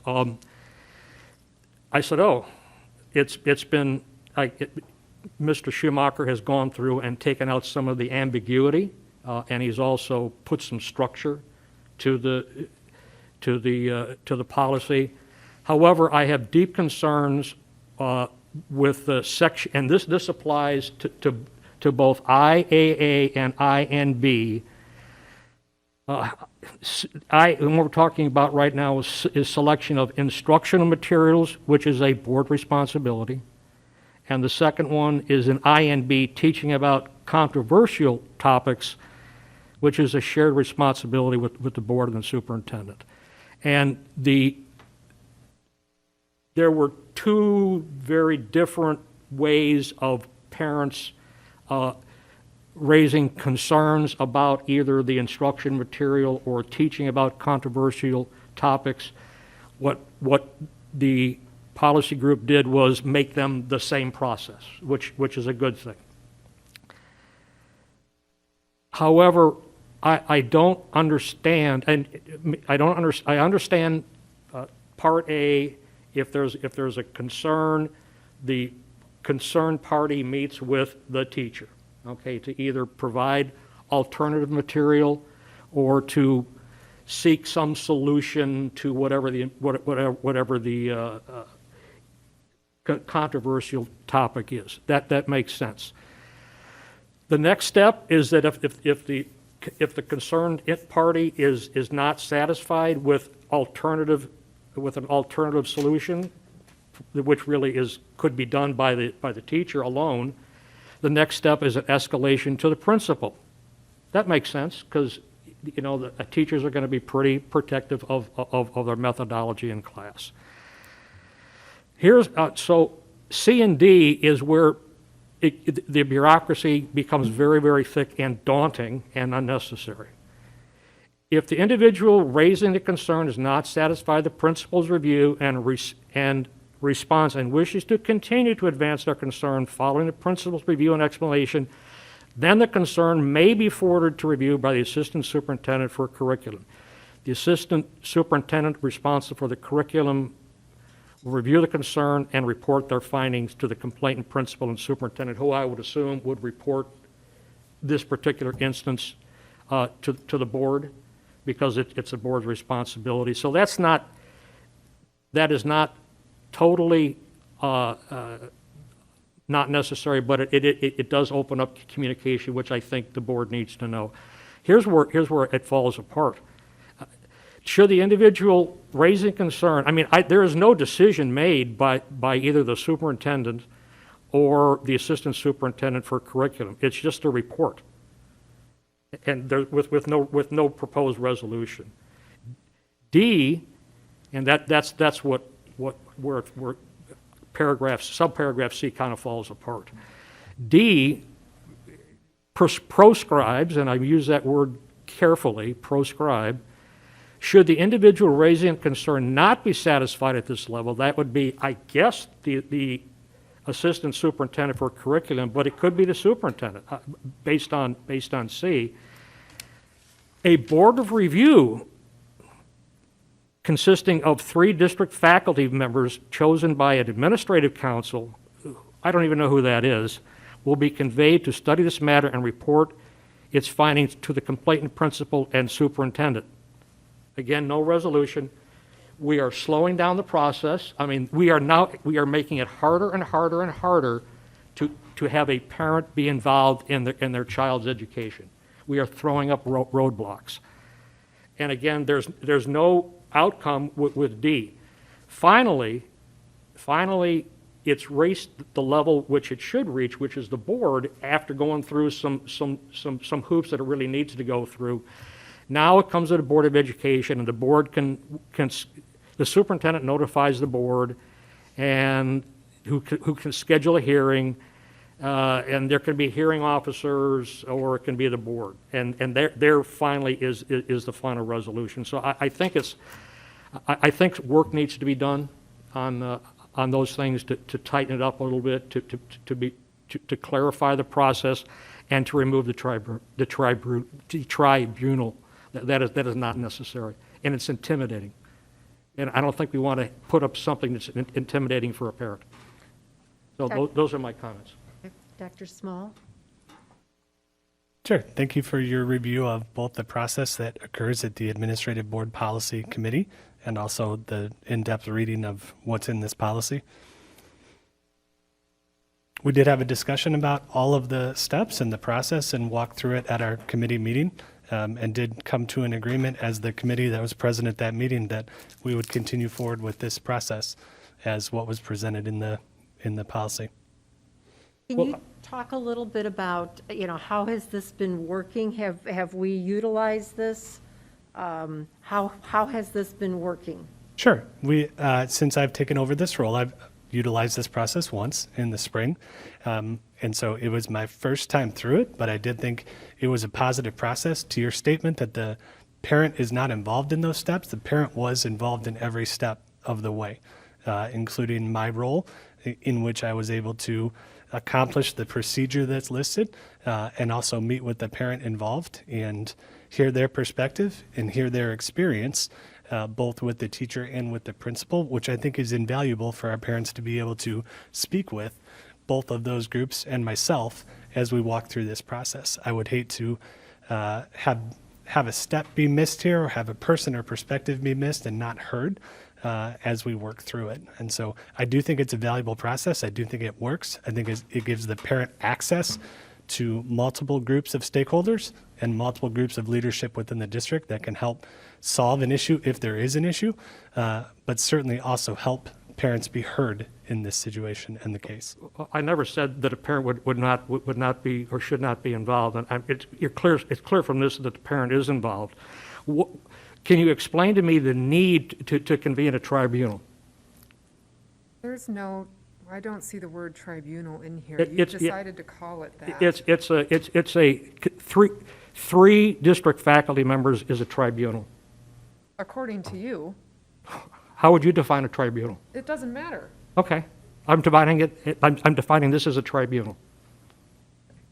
So why is this step necessary, Mr. Sure. Schumacher? So it's defined in the policy as a board of review. And so pulling in 3 district faculty members in this manner gives us the opportunity in the situation where likely the parent complaint would be about one classroom at one school. It gives the perspective of multiple schools across the districts and perhaps multiple perspectives of those classroom teachers who are actually in the classroom doing the curriculum with the context and the background of what would happen around that topic. So you want to bring 3 outside, not outside, but different, I don't know how they're selected, to interview and discuss the matter with the parent for their perspective. I don't understand the need for that. No, it clearly says they're selected by administrative council and they're convened to study the matter and report the findings. So at that point, likely what they would do, and I haven't been to this step yet, but if I had to go to this step, what I would have them do is study the materials first. As it says in the previous steps, reports are generated, as is other pieces of evidence. So I'd bring that board of review together, selected by administrative council. They would review the findings in the reports, and if after that review of the findings in the reports, they felt like they needed to go back and speak to a principal, perhaps to get more information, or perhaps go back to speak to the teacher, or the parent wanted to speak with them, or they wanted to speak with the parent, then we would put that in place. Who's the administrative council? Sure. The administrative council consists of, there's a board policy that talks about cabinets, committees, and other things like the administrative council. So that consists of administrators at the district level and the principals of the 5 schools. Principals of the 5 schools, and who else? Administrators at the district level. So there are 2 of those, correct? 2. The administrators at what level? You're hard to hear. Administrators at the district level, the superintendent's cabinet and the principals. So how many people are on this council? 5? No, I think 11, but 11. I'd have to count up the names. 10, 12. We'd have to count. We meet every week. It's common practice. Once a week, administrative council meets. It has met for years in this district. Is it my understanding that every step of this process, the goal is to address the concern of the parent? Absolutely. The goal of this process is not to intimidate or belittle the parent into some sort of submission. Like, the way I'm reading this policy, the policy, each step of this policy, the goal of each step is to try and figure out a way to address the concern of the parent to the point where the parent is satisfied with that outcome and then does not wish to pursue it further. That's how I read this policy. Is that correct? The Except parents for- already said no 3 times. Except for the part where you say, does not wish to proceed it further. When I did this before, just to give you the example, and I started my meeting, I said, well, I want to make sure that you feel heard. And that's why I'm here, and that's why I appreciate the time to meet with you. So part of it is we want parents to be able to be heard by different levels of people within our organization. The second thing then is we ended the meeting with, did you feel like you were listened to and heard? Because that's important. And sometimes that's a solution within itself, and other times there's a desire for a different outcome from the process. So the outcome is not predefined, I guess is what I would say. I'm saying, like, that's the point of the process, is to find a way to address the concern of the parent, and a large part of that is according to the parent's sense of satisfaction. Whether that's being heard or some other accommodation that makes them feel more at ease. Okay. What's the timeline if you go through all 5 steps here? There's no defined timeline within this, so. How long did your one experience take? I couldn't even remember. I would have to look it up to speak intelligently. I'd be interested in that. I'm sorry, what? I'd be interested in how long that took. Okay. At what point will the board be notified that, for both policies, that there are concerns by parents? At what point? Sure. I mean, it depends, I would say. If you, under A, it says if the concern is raised directly to a teacher, administrator, or the board, so it could be A, because the complaint could come directly to you, and then it asks that the board refers it back to the principal. So, board members are probably not going to be the first point of contact. So we're not going to know about it until at what point? Before you answer that, I disagree. I have heard from parents regarding education material and educational curriculum in their classes, in their students' child's classes. I have lots of friends with kids in 211, and I hear from them almost every other day regarding something that we're doing or not doing, right? And that includes curriculum, books, lessons, words that are used by either our faculty or other students. So as a board member, I do hear frequently from parents regarding this type of situation. Do you refer that back to the principal? Depends on what the situation is, yes. Back to the principal, sometimes I raise it to the administration. So I don't hear about that. When would I be made aware of what's going on the ground? so in the policy online, You never? in the policy online 206, it says if the individual raising the concerns requests further consideration, the superintendent will notify the Board of Education and schedule a hearing. So it's not until step 5, which could be months or weeks, before the board is aware that there's a problem with curriculum or controversial material. So number one, I didn't give a timeline, so I'm not going to speak to your months or weeks because I do not have a timeline at this point, but I'm happy to provide you with one. In many cases, it is probable that the board may not ever hear about it until it reaches the point where the parent says, no, I want to hear it. I'm sorry, what was the question? It is likely that unless the parent walks through the process, A, B, C, and D, and then chooses, the parent has now said 4 times no, then it becomes to the board. If the parent changes their mind at step D, will the board be aware that there was a complaint about or concerns about curriculum or controversial material? Sure, the best answer I could give you is it depends. It depends where the complaint came in to the first time. And so I can't answer that for every situation that could happen. I think the board needs to know if there are concerns out there in the community about curriculum in a formal way. The policy is saying we will know, though. I mean, that's the chain of command, correct? It goes principal, superintendent to the Board of Education. So why would we skip steps with something as far as curriculum?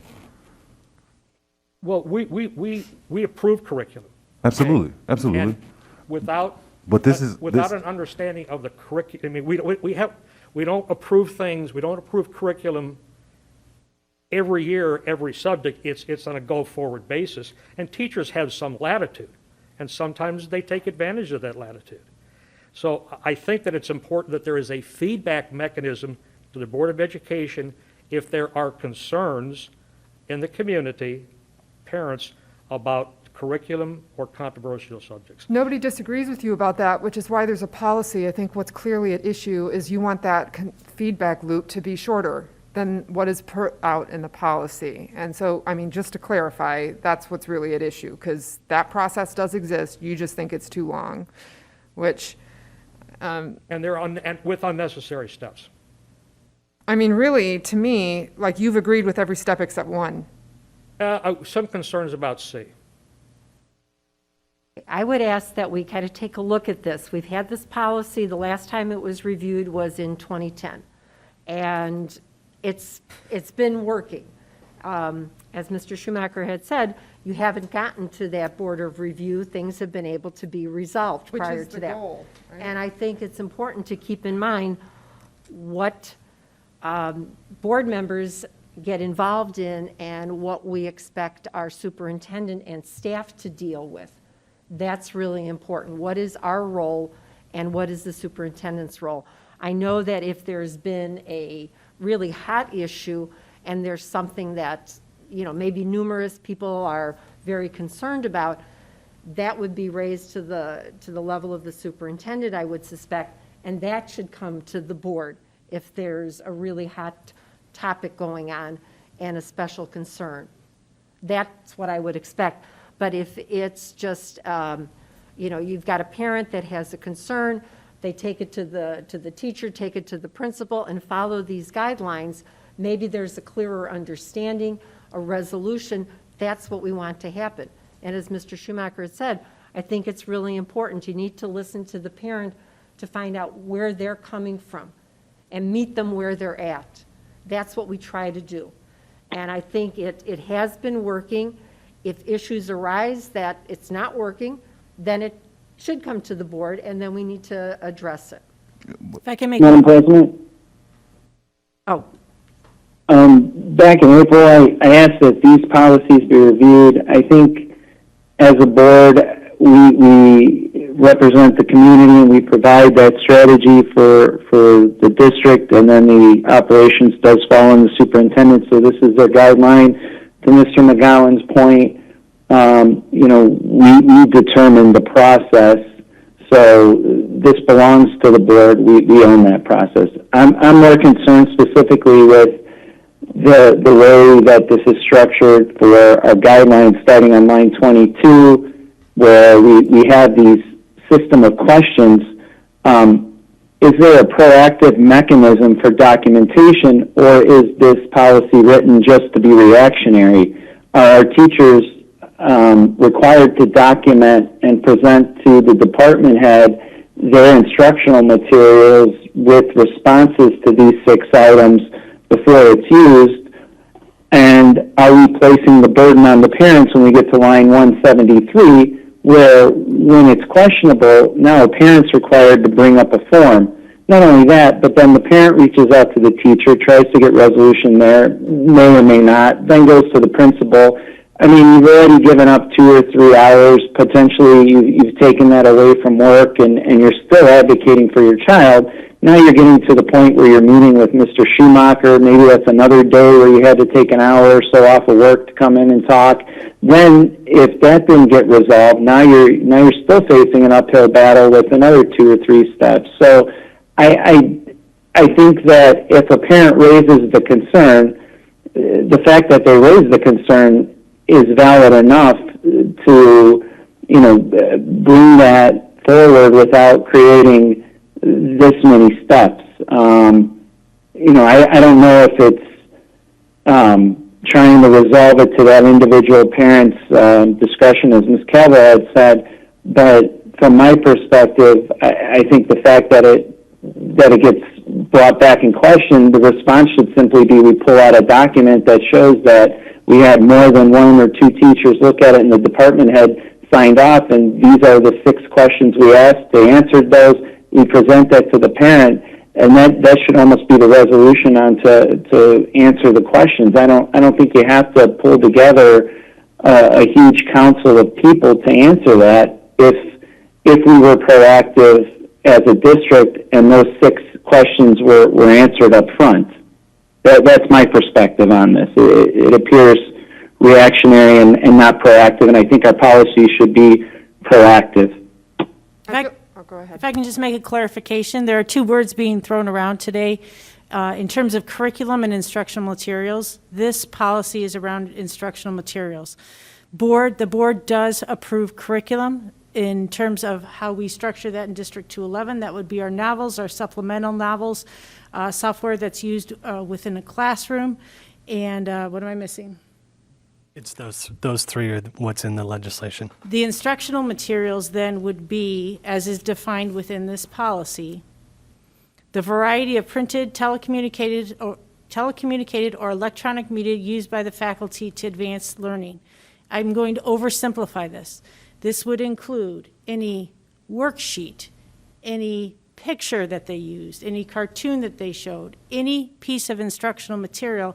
And to Mr. Dombrowski, your point, the guidelines for evaluation of instructional materials, those 6 guidelines are the guidelines that we use within our schools, within our PLTs, within our department chairs, within the discussions among teachers.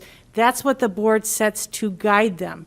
They don't do a check mark on every 6 of these for every single worksheet or piece of material that they pick. This is how our teachers base their instructional choices.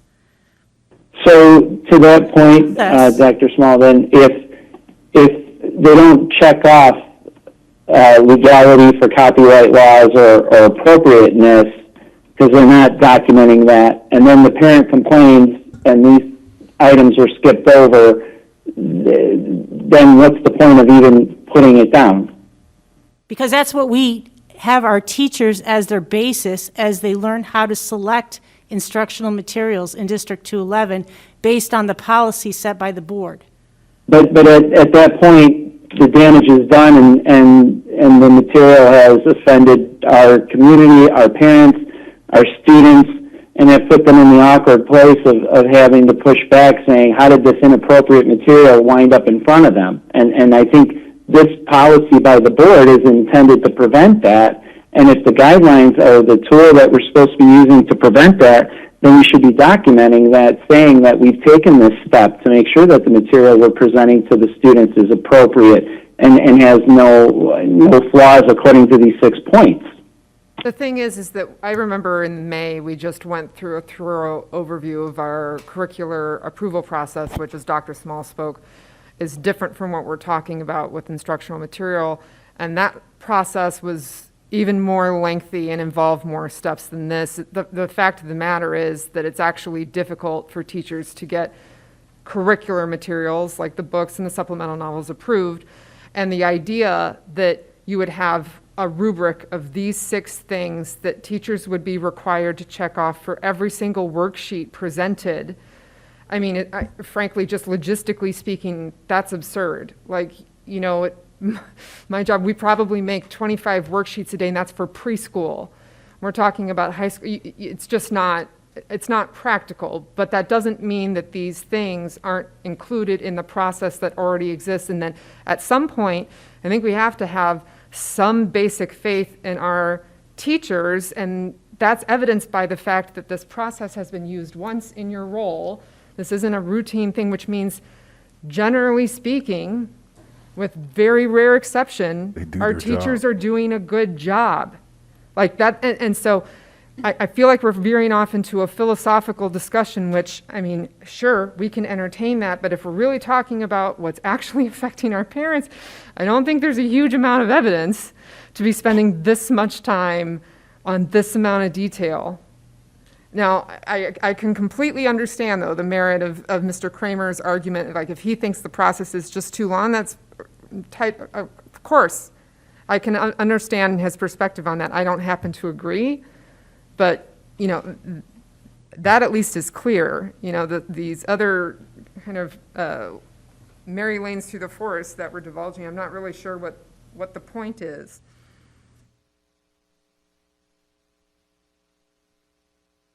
Okay, any other discussion in regards to this?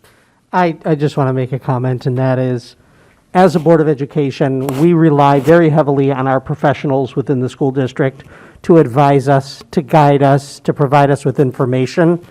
And I think our faculty, our teachers, are extremely intelligent, knowledgeable, experienced, and valuable to provide the guidance, number one, to make highly intelligent decisions regarding what curriculum and instructional materials are being used, following these guidelines as well as their knowledge and experience, and coming back with their recommendations to this board for us to review and consider. And secondly, to shorten this process, to say, for instance, if a parent makes a complaint that it's going to come to the Board of Education, I question, for some of us, our knowledge and skill to be able to evaluate this information based on a complaint. What are we going to do? We're going to go back to the principal. We're going to go back to the teacher. We're going to go back to the assistant superintendent of curriculum. We're going to go back to the administrative council. We're going to ask them for information to help us make a decision. I would rather see them evaluate and try to come to a resolution with that parent before it gets to here, before it gets to this board, whose responsibility it is to govern the school district and not make those administrative decisions, but rely on our highly intelligent and successful administration to use their skills to do that. Keeping us informed, sure. If Mr. Kramer would like a list of every parent complaint regarding curriculum or instructional material so that he could see what's being filed, okay, I don't think that's a big deal, right? But to be involved in the process earlier on, I think what's outlined here is very appropriate. Wait till Senate Bill 818 roosts here.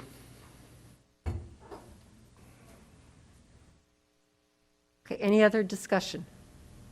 Okay, then we'll move on to the next is the proposed policy, INB, teaching about controversial topics. Any discussion on this? Okay, that'll take us to the next item, and the next item is the Illinois Association of School Boards resolutions, and I'll let Mr. Rosenblum speak to this. Thank you very much. As the District 211 representative at the Delegate Assembly coming up in November at the IASB conference, I am very pleased to share that each board member should have received a copy of the resolutions that will be presented and voted upon at that Delegate Assembly, entitled 2021 Resolutions Committee Report. What I ask each board member to do is to review the resolutions, the new resolutions, the new beliefs, the new position statements, and the resolution committee's recommendation of whether it should be voted in favor of or not in favor of.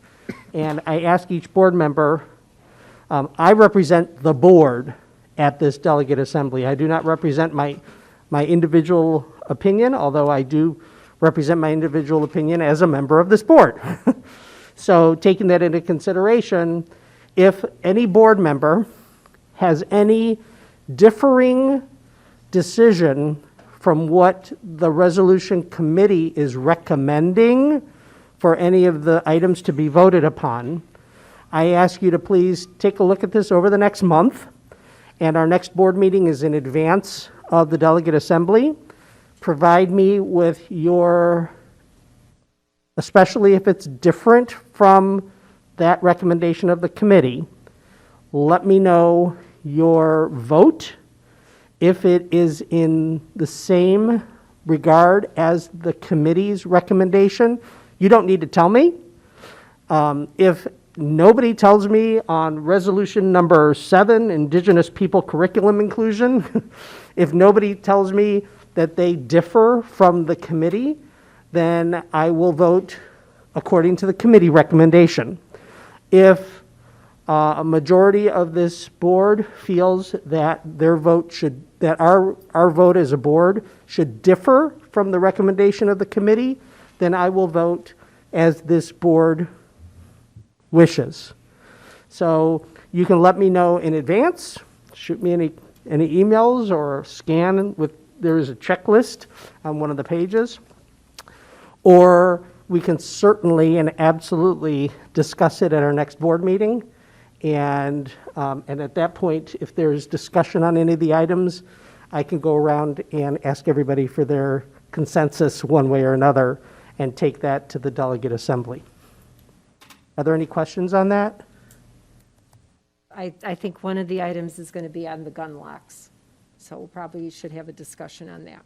Okay, so I will put that down as a discussion. We've actually heard some comments related to safety, to gun safety, resolutions 2 and 15. So we can certainly include those automatically as discussion at our next board meeting. Okay, thank you. Any questions of Mr. Rosenblum? All right, thank you. With that, we'll move on to the strategic plan development, and there's a recommended action. The recommended action is that the Board of Education authorize the superintendent to enter into an agreement with Insight Education Group to provide professional services to Township High School District 211 to conduct a stakeholder engagement and strategic planning initiative at a cost of $63,500.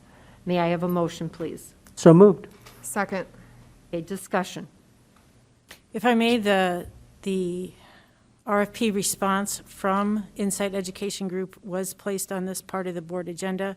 There is a strategic plan, project plan that has a 52-step process, who's responsible in the month that it is to be done. This is a general plan, as was presented by Jason, that they will certainly modify or adjust the plan according to the needs of the district. This was their general plan for the project.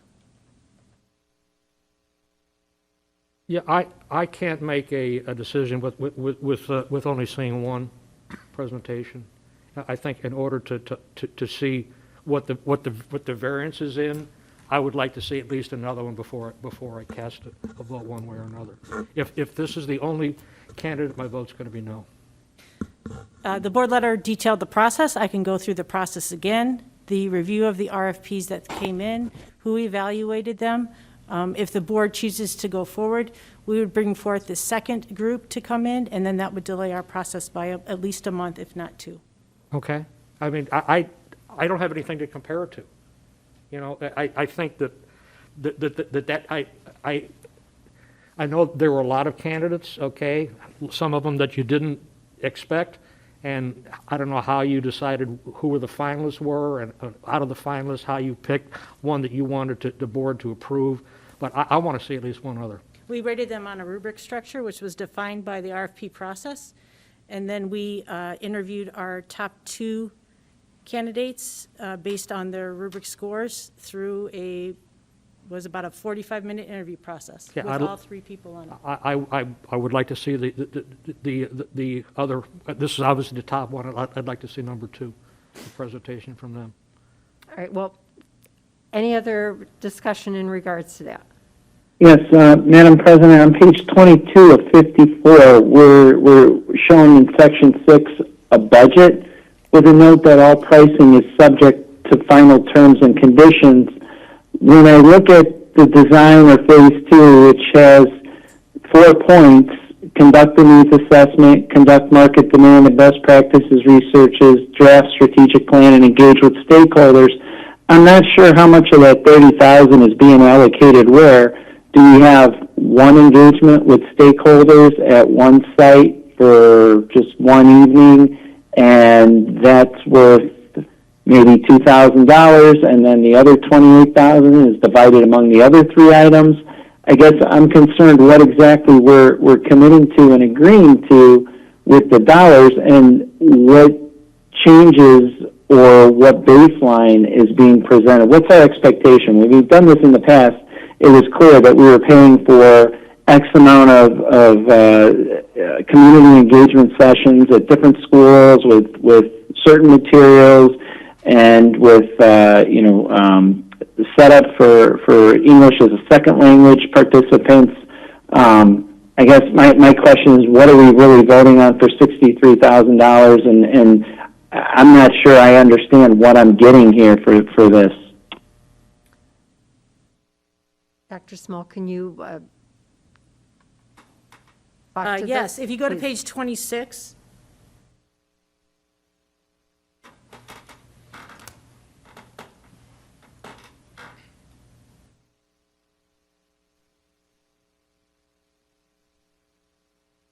That's the layout of the plan without us having the final conversation, which is what he said would happen after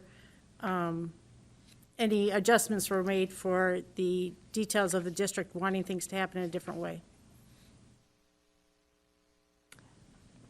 So we have 3 groups. We don't have sessions at each school. This is limited to 3 groups, right? And those 3 groups repeat over time.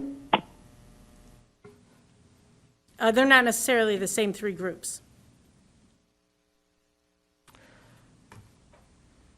Let me ask this question then. So if they're doing this as the groups, can we meet at the schools? Can that be the groups the way we had? So the focus groups occur, it depends on what they're looking to do. So if they're running a focus group, that would be something that happens via face-to-face or remotely.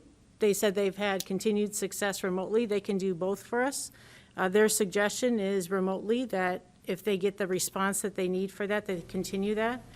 In page 13, they have engagement strategies, whether they be parent meetings at the schools. They suggested home visits. We talked about that in quite great detail, how that would occur. I'm not sure that would be appropriate. It might be an on-site visit at a particular area within a geographic area if we weren't getting a response. They would visit local businesses. They would go to chamber meetings. All that is available for options. Can you talk a little bit about how the steering committee fits in? I know when we did the prior review or the strategic plan, the steering committee took more of a leadership role. We were at the different schools. There was a good amount of engagement. And how would that fit in here? Would we do something like that? What would we do? It is possible to have that. The purpose is to gather information from the community. So if there are not a lot of people showing up to it, it does not give us information from the community. In terms of feedback, there was two components of engagement. There was certainly the engagement in the beginning, getting the information from the community members, from all aspects of it.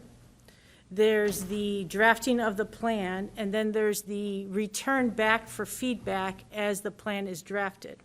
And that feedback certainly comes from the board, as he detailed, but it also comes from the community. Did we do a reference check? Yes, So we contacted some other school districts and asked them, how did that go? yes. Can we get that information? Because it wasn't in the presentation, and I'd be interested in seeing some of that feedback. Is it sounding like people want to postpone this vote until we have more information? I mean, that's what it sounds like to me. I'm not expressing an opinion one way or the other, but that's just what it sounds like. Is that correct? I'm comfortable with them. If you've vetted them, I'm comfortable with them. I think that this falls into the price range. Is this the same type of service that we had received when we did the strategic plan? I don't know if you know that answer to that, our first strategic plan. I think it is better. Yeah, I think the board deserves a look at another candidate to make a valid decision. We have no benchmark. And if I recall correctly, when we did this, 5 years ago, I think we only had the one group that came before us and that is presented. correct. So we just had, Different board, Madam President. That was 5 years ago. I understand that. Okay. I'm just stating that. And they were vetted by the superintendent and the administration. I'm sharing some information. Well, we could put it to a vote. Yeah. Madam President, we had 2 presentations 5 years ago. That's not true. I believe there was only one, but we can double check on that. So my thought is a strategic plan is pretty important. So if postponing the vote, if postponing affirmative vote for this particular vendor right now is postponed until next month, and we have a second vendor come and present to us their thoughts and process and so forth, I don't think postponing for 1 month is. How did the second vendor compare to this vendor? The only thing I'm comfortable saying is that the vendor I presented to you was the top vendor in the systematic evaluation that we went through.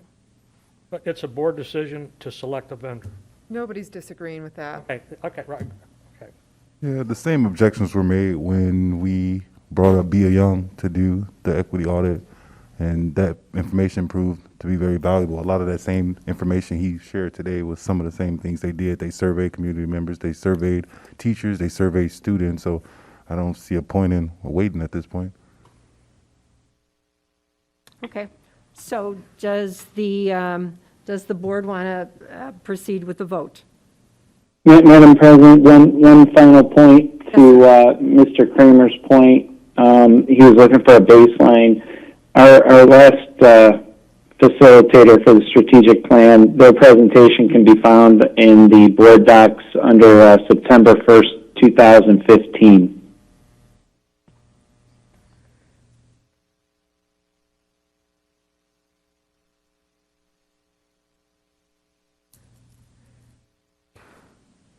So is there a motion to postpone the vote, or are we moving forward with the motion as? I am comfortable to vote tonight, but I am, Mr. McGowan?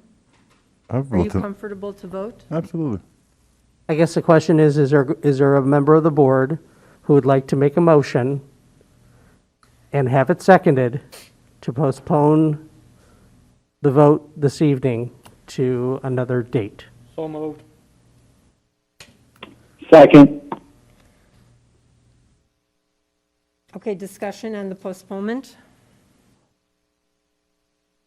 Okay, then a roll call, please, on whether we should postpone to another date. Mr. McGowan, No. Nay. Excuse me. Mr. Kramer, Yes. Ms. Cavill, no. Mr. Bradley, I'm sorry, Mr. Rosenblum, No. Mr. Dombrowski, Aye. Mrs. Klimkowitz. No. Okay, so that motion fails. And we have a motion on the floor right now. Any other discussion on this motion? I trust the recommendation of our superintendent, and I appreciated the presentation this evening, and I like the timeline as well. I'm looking forward to the process. Okay. Any other discussion? All right, a roll call, please, on this motion of the strategic development plan. Mr. Rosenblum, Aye. Ms. Cavill, Aye. Mr. Kramer, No. Mr. Dombrowski, Abstain. Mr. McGowan, Yes. Mrs. Klimkowitz. Aye. Okay, thank you. All right, the next item is the sale of surplus school property. The recommended action is that the Board of Education authorize the sale of a Ransom's Bobcat walk-behind lawnmower, MB 8.5 horsepower, 36-inch walk-behind snow broom, 2 Bell and Gossett chiller pumps, Snap-on Wheeltronic Lift Machine, Powermatic 26 Shaper Router, Life Fitness 95T Treadmill, drum carriers and various Yamaha drums, Xerox 4112 EPS copier, and Aruba wireless access point units, and Wi-Fi antennas by way of public auction site, public sealed bid, or company trade-in. May I have a motion, please? So moved. Second. A discussion? Okay, roll call, please. Mr. Kramer? Aye. Ms. Cavill? Aye. Mr. Dombrowski? Aye. Mr. McGowan? Aye. Mr. Rosenblum? Aye. Mrs. Klimkowitz? Aye. Okay, that leads us to potential topics for future discussion. All right, our next item is committee reports. I'll present on NSSEO. We had the meeting October 6th.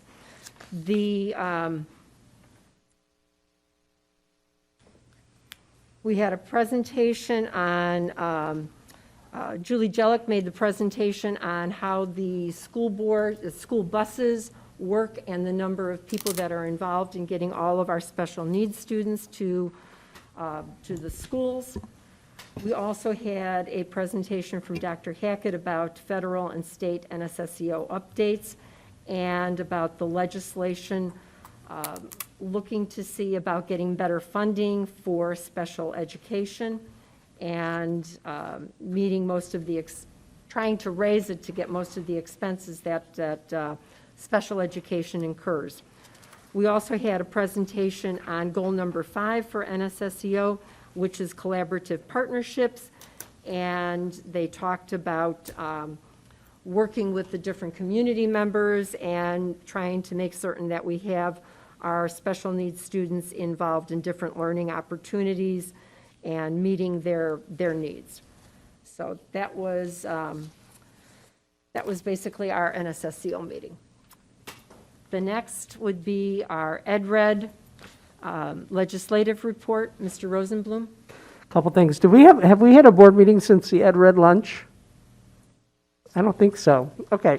Well, EdRed had their annual kickoff luncheon at Cafe La Cave, and there were a few of us there. Board of Education members, myself and Mrs. Klimkowitz were there, and Dr. Small was there, and I believe Mrs. Hummel, you were there, right? So we had an opportunity to network with some of our colleagues from across the north and northwest suburbs and hear about what's going on legislatively that impacts our schools. And we also heard from the keynote was Senator Ram Villavalam, and he spoke about his perspective of the legislative process and some legislation that it has gone through, is going through, is stalled, or going to be going through. And it was really nice to hear from his perspective a lot of what was going on in our state that is impacting our local school districts. And that's really what EdRed is all about. It's taking a local perspective and looking at legislation and advocacy for our immediate area versus at a statewide level, because we know what happens in the north and northwest suburbs of Chicago aren't always what's going on down south or even in the city. So it's nice to have this organization to represent our direct interests. And the lunch was very, very nice, and a lot of good dialogue was taking place. Thank you. Next is the Administrative Board Policy Group report. I don't know, Mr. Kramer, if there's anything else you would like to I add? think we beat that horse to death. Okay. All right. The next item is the equity report. Mr. Bradley is not here this evening. I was not able to attend that, and maybe Mr. Schumacher can provide an update. Sure. The District 211 Equity Team met on Monday, October 4th, and as you may remember from our presentation in July, we're moving into what we're calling the implementation phase of the District 211 Equity Plan. The 21-22 Equity Team consists of many of the members from last year, with the inclusion of 10 new students. As you may also remember, as part of our implementation plan, each school has created a student equity team that will develop student-led equity initiatives at each school. 2 students from each school committee serve on the larger committee with us as a team. During the October meeting, we reviewed the work of the team from the 2021 school year to develop the equity plan, utilizing feedback from students, parents, and staff members. The team also reviewed the components of the equity plan in depth, including the 4 major categories and the 16 areas of priority. During the meeting, each principal provided an update on their school-specific area work and their areas of emphasis for this school year. And finally, each team member had the opportunity to choose a subcommittee to collaborate with during this school year. Moving forward into our next meeting, each school-level student and staff team will have the opportunity to meet, as well as the subcommittees will organize for the year. And as we gather as a District 211 equity team again, our students will actually be presenting to the team of what their student committees are doing at the school level. So it should be a very fun second meeting for us. When is the next meeting? I will have to look it up. Okay, all right, thank you. Okay, thank you.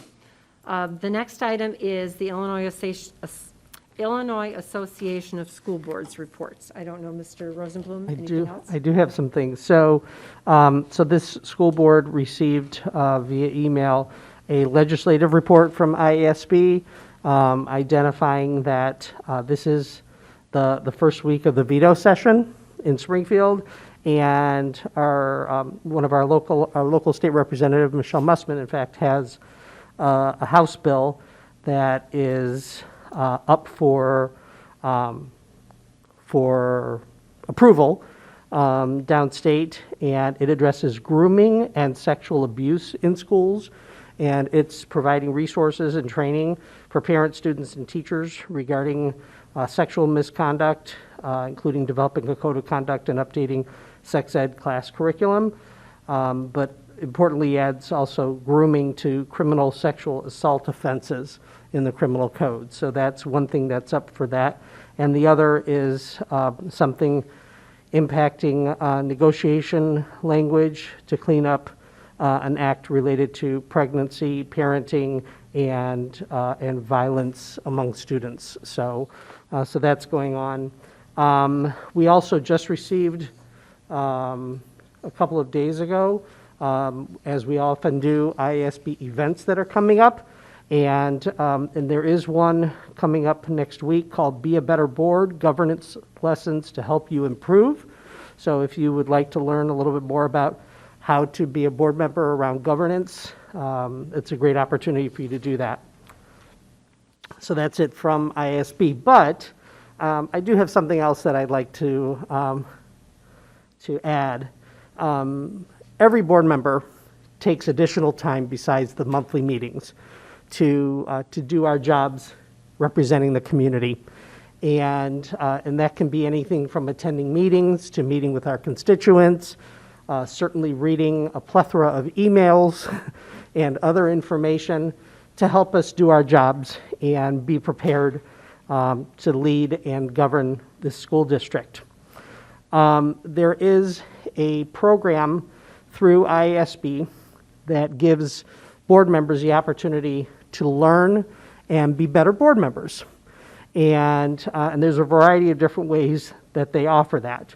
And one of those is through something called the Leadership Academy. The purpose of the Leadership Academy is to recognize continuous learning and development in the area of effective school district leadership. It is through attendance at a series of workshops and programs that they offer, where the members demonstrate a commitment to acquiring knowledge, skills, and resources, enabling them to reach the highest level of school board performance. We have a member on our school board who has reached a new level of school board recognition at the state level, and that is our president, Anna Klimkowitz. So Anna was recognized at a North Cook meeting, and I would like to further recognize her completion of 12 credits towards becoming a master school board member. And she is one of only 130 other active leadership fellows currently in the state of Illinois to attain such recognition. Since the program launched in 2002, Anna has been one of only 236 total board members to ever achieve this recognition. So without further ado, I would like to thank Anna for her decades of service to District 211 and recognize her for her continued effort above and beyond being the president of our school district's Board of Education. Thank you.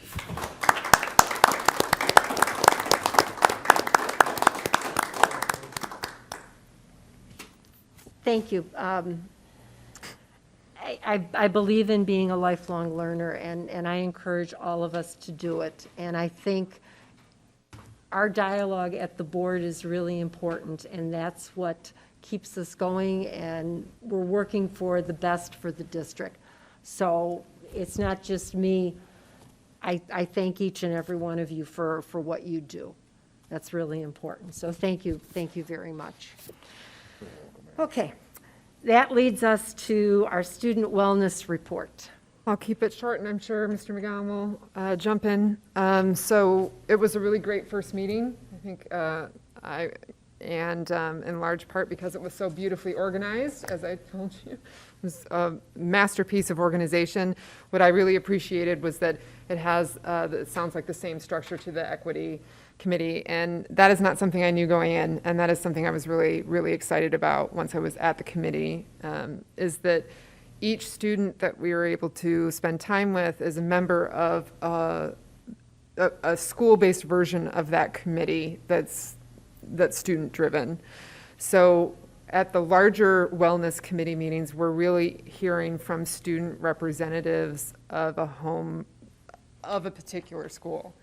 And so I share that because it leads to a student-driven process, and not one in name only, a legitimately student-driven process. And that's something to be really excited, I found to be very exciting, and I was really excited to be a part of. There was a lot of good information that the student that I spent most of my time with was sharing. Her home-based school was at Palatine High School, and heard about all sorts of things from dress code to particular parts of the physical education programming to accessibility to school counselors, all sorts of helpful information that I find it difficult to access without the structure that's been built and put in place. So I thought it was a great first meeting, and I'm really excited about the work ahead. I don't know if you have anything to add, Mr. McGowan. Yeah, well, the meeting was Thursday, September 30th. We'll throw the date out there. Kim did appreciate the students being able to advocate for themselves, but I really appreciated just learning what was going on with the students, more so than anything, and having that administration, staff, students sitting there, and these students lead a narrative and lead the conversation, as well as information focusing on things that I feel like we may have gotten away from that are super critical to these kids' development: physical health, mental health, emotional health, giving the kids, making sure they'll have all the tools they need to be successful, and kind of focusing on that framework of it. So I'm really impressed, and I'm grateful to be a part of it. So good job. Okay, thank you. All right, with that, the next item is our upcoming events and calendar. And we will return to closed session. And the recommended action is that the board enter closed session to discuss minutes of meetings lawfully closed under the Open Meetings Act, collective negotiation matters between the public body and its employees or their representatives, appointment, employment, compensation, discipline, performance, or dismissal of specific employees, and matters pertaining to an individual student. May I have a motion, please? So moved. Second. Okay, any discussion? All right, roll call, please. Ms. Cavill? Aye. Mr. Kramer? Aye. Mr. Dombrowski? Aye. Mr. McGowan? Aye. Mr. Rosenblum? Aye. Mrs. Klimkowitz? Aye. Okay. I need a motion for the board to return to open session. So moved. Second. Okay, roll call, please. Okay, Ms. Cavill, aye. Mr. Kramer? Aye. Mr. Dombrowski? Aye. Mr. McGowan? Aye. Mr. Rosenblum? Aye. Mrs. Klimkowitz? Aye. Okay. Okay. The next item is retirement requests. The recommended action is that the Board of Education accepts the retirement requests of Richard Jareski, effective May 2022, according to the master contract of District 211 United Support Staff. Marla Morrissey, effective December 2022, according to the master contract of District 211 United Support Staff. David Newman, previously approved by the Board of Education on August 15, 2019, effective May 2022, instead of December 2022, according to the master contract of District 211 United Support Staff. And Charles Pepe, effective May 2022, according to the master contract of the District 211 United Support Staff. May I have a motion, please? So moved. Second. Any discussion? Okay, roll call. Mr. Rosenblum? Aye. Mr. McGowan? Aye. Mr. Dombrowski? Aye. Mrs. Cavill? Aye. Mr. Kramer? Aye. Mrs. Klimkowitz? Aye. And with no other business coming before the board president declares this meeting of the Board of Education adjourned.